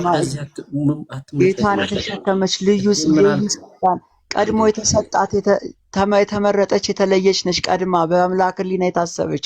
ሌሎቹ ግን ገና እንደዚሁ በስራቸው በእንትናቸው እሷ ግን በአምላክ ሕሊና ገና ቀድማ የታሰበች ስለሆነች ተመስክሮላት። ምንድን ነው የጠየቁት? ደራረህ አይደል ወዳጅ? አንተ ነህ ግራ የገባህ። አሁን ወደ እውነቱ ስላልሆንክ ግራ ሊገባ ይችላል። ከእውነቱ ለመሸሽ እየሞከርክ ስለሚሆን ምናልባት ግራ ሊገባ ይችላል። ወደ እኔ ሀሳብ ብትመጣ ግልጽ ነበር የተናገርኩት። ወደ የሚሸሸው እኮ የሚመልስ ሰው ነው የጠየቅኩ። ምን አልኩ? ከእሷ ውጪ ጸጋን የተሞላ በመጽሐፍ ቅዱሳችን የለም ወይ ብዬ ጠየቅኩ። ለዚህ ቀጥተኛ መልስ አዎ ወይም አይ ብለህ ማለት ነው።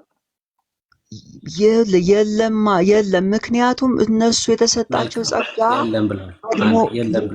አለ። ጸጋማ ግን እሷ የተሰጣት ገና የተሰጣት ነው እንጂ እነሱ ገና የተሰጣቸው፣ እሷ ግን ቀድሞውኑ በአምላክ ሕሊና እንደዚሁ ጸጋ ተሞልታ ተለይታ ተከብራ ንዕድ ክብርት ተብላ የተሰየመች ታስባ እንትን የተባለች በዚህ ይለያሉ ነው ልል የፈለኩት። ማስረጃ አስጠኝ።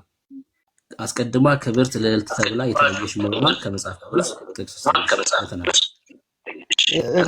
እዚሁ ላይ ነው ግልጽ ነው እኮ። አንቺ ከሴቶች መካከል የተባረክሽ ነሽ ሲላት ከሔዋን ጀምሮ እስከ ዓለም ፍጻሜ ካሉ ሴቶች ሁሉ የተለየ በረከትና ክብር አላት ብለን ነው እኛ የምናምነው። በዚህ ቃል አንቺ ከሴቶች መካከል የተባረክሽ ነሽ ብሏታል። በዚህ ቃል ብቻ ራሱ ግልጽ ነው። አንድ ያስተማምኩ ችግሮች በደንብ ስማኝሽ። አሁን ከሴቶች መካከል የተባረክሽ ነሽ ሲል እኔ ሳውራ አታውራ ወዳጄ ምን ነው? ስማኝና መልስልኝ።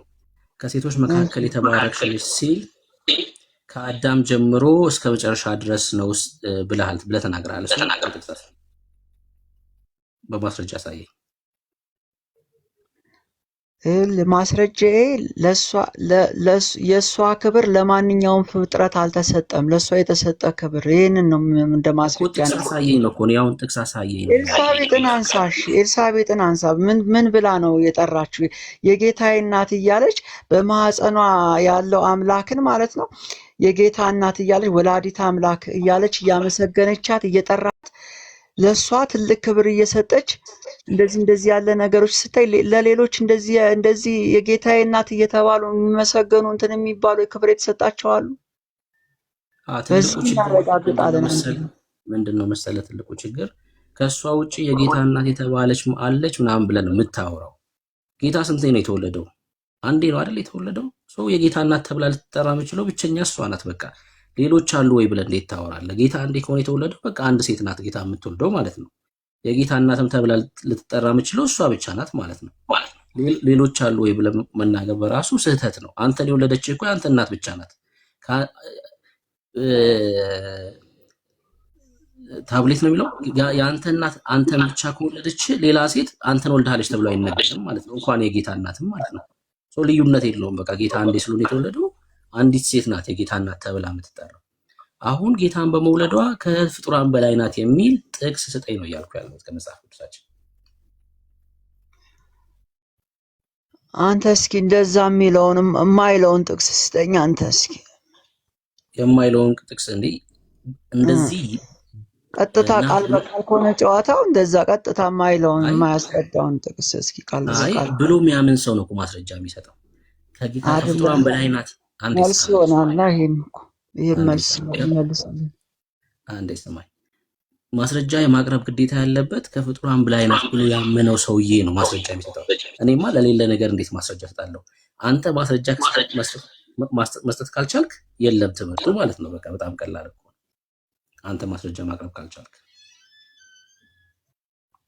እሷ በማህፀኗ አሳድጋ አጥብታ እንትን ብላ ያሳደገች ተንከባክባ ያሳደገች አንተንም እኮ እናትህ በማህፀን አሳድገው ካጥብቶ ያሳደጉት አምላክን እኮ መላእክት እንኳን ማለት ነው እኮ የእግዚአብሔር አገልጋዮች ናቸው መላእክቶች እንኳን። ግን እነሱ ክብራቸውን ቀንሰው ማለት ነው ወርደው ማለት ወደ ሰው መጥተው ለአንተን አባት እንደዚህ ብለው አይናገሩም። ግን እሷ የተለየች ተመረጠች ስለሆነች ከመላእክት እንኳን ወርደው ማለት ከፍጡራን ያልከው የሚመልስልህ እነ ቅዱስ ገብርኤል ከሰማይ ወርደው እሷ ላይ ከክብሩ አንጻር መጥተው ሲያመሰግኗት እናያለን። እዚህ ቅድም ሲያመሰግናት አሳየኝ። የታለ ያን ያመሰግናት? ሲጀምር ገብርኤል ስራው መላላክ ነው፣ ተልኮ ነው የመጣው። ማርያም ጋር ብቻ አይደለም የተላከው፣ ዘካርያስ ጋርም ተልኮ መጥቷል። አመሰገናት ያልከውን ግን ከመጽሐፍ ቅዱስ አሳየኝ እስኪ። ገብርኤል መጥቶ ያመሰግናት። የተመላሽ ሆይ ደስ ይበልሽ፣ አንቺ ከሴቶች መካከል የተባረክሽ ነሽ እያለ ሲላት ምስጋና ነው ታዲያ። ደስ ይበልሽ ነው መልአኩ ደርሷ ገብቶ ደስ ይበልሽ፣ ጸጋን የተመላሽ ደስ ይበልሽ እያለ ምን እያረጋል? ምስጋና ነው ወይ እኛ ደስ ይበልሽ ማለት ደስ ይበልሽ እያለ ጸጋን የተሞላሽ ደስ ይበልሽ፣ አንቺ ከሴቶች የተለየሽ ነሽ፣ ደስ ይበልሽ፣ የማህፀንሽ ፍሬ የተባረከ ነው፣ ደስ ይበልሽ እያለ እያመሰገናት ነው ስላልከው ቁጥር 29 አንብቡ። እኔ አልያዝኩም መጽሐፍ ቅዱስ። ኤልሳቤጥም ራሱ ሉቃስ 1:41 ላይ እንደዚሁ በመንፈስ ቅዱስ የተባረክሽ እያለች አመስግናታለች። አንዴ ተረጋጋ። ገብርኤል አመስግኗታል አልከው መጽሐፍ ቅዱስ አልያዝኩም አይደለ? አልያዝኩም። እሺ አባታችሁ ነው የሚለውን ጸሎት ጸልያችሁ እናታችሁ ነው የሚለውን ጸሎት ስትቀጥሉ እስኪ ቀጥሉ። ከአባታችሁ ነው የቀጥሉ የምትሉትን ጸሎት በለው። በመላኩ ኤልሳቤጥ ያልነው ኤልሳቤጥ ያለችው ሉቃስ 1:28 ላይ ተመሰረተ። ሉቃስ 1:41 ላይ ተመሰረተ። እዛ ላይ ተመሰረተ። ሌላ ምንም ጠይቀህ መመለስ ትችላለህ። ጸሎታችሁን በለው አልኩህ። እመቤታችን ቅድስት ድንግል ማርያም ሆይ በመልአኩ በቅዱስ ገብርኤል ሰላምታ ሰላም እንልሻለን የምንለው። በቃ ጸሎታችሁ እንኳን ሰላምታ ነው የሚለው እንጂ ምስጋና አይልም። መጽሐፉ የሚለው ማርያም ምንድን ነው ያለችው? ይህ እንዴት ያለ አባቴ ግዕዝ አስተማሪዎችን ቀረብ ብለን እንትን ብትል ሰላምታ ማለት ምስጋና ብለን ነው የምንማረው። እንትን ያልነው መልካም ትንብታይ ራሱ ሰላምታ ነው የሚለው። ሰላምታ ብሎ ነው የሚያወራው በኢየሱስ። ሰላምታ ማለት ምስጋና ነው ላልከው ከመዝገበ ቃላት ከፍታ አሳየን። እንትን ብሎ ነው ይኸውልህ፣ ሚውት ሆኖ ነው እመቤታችን ማነው እኔ ነኝ ሚውት ያደረኩ። ዝም ብለህ እንድታወራ አይፈቀደልም ከዚህ በኋላ።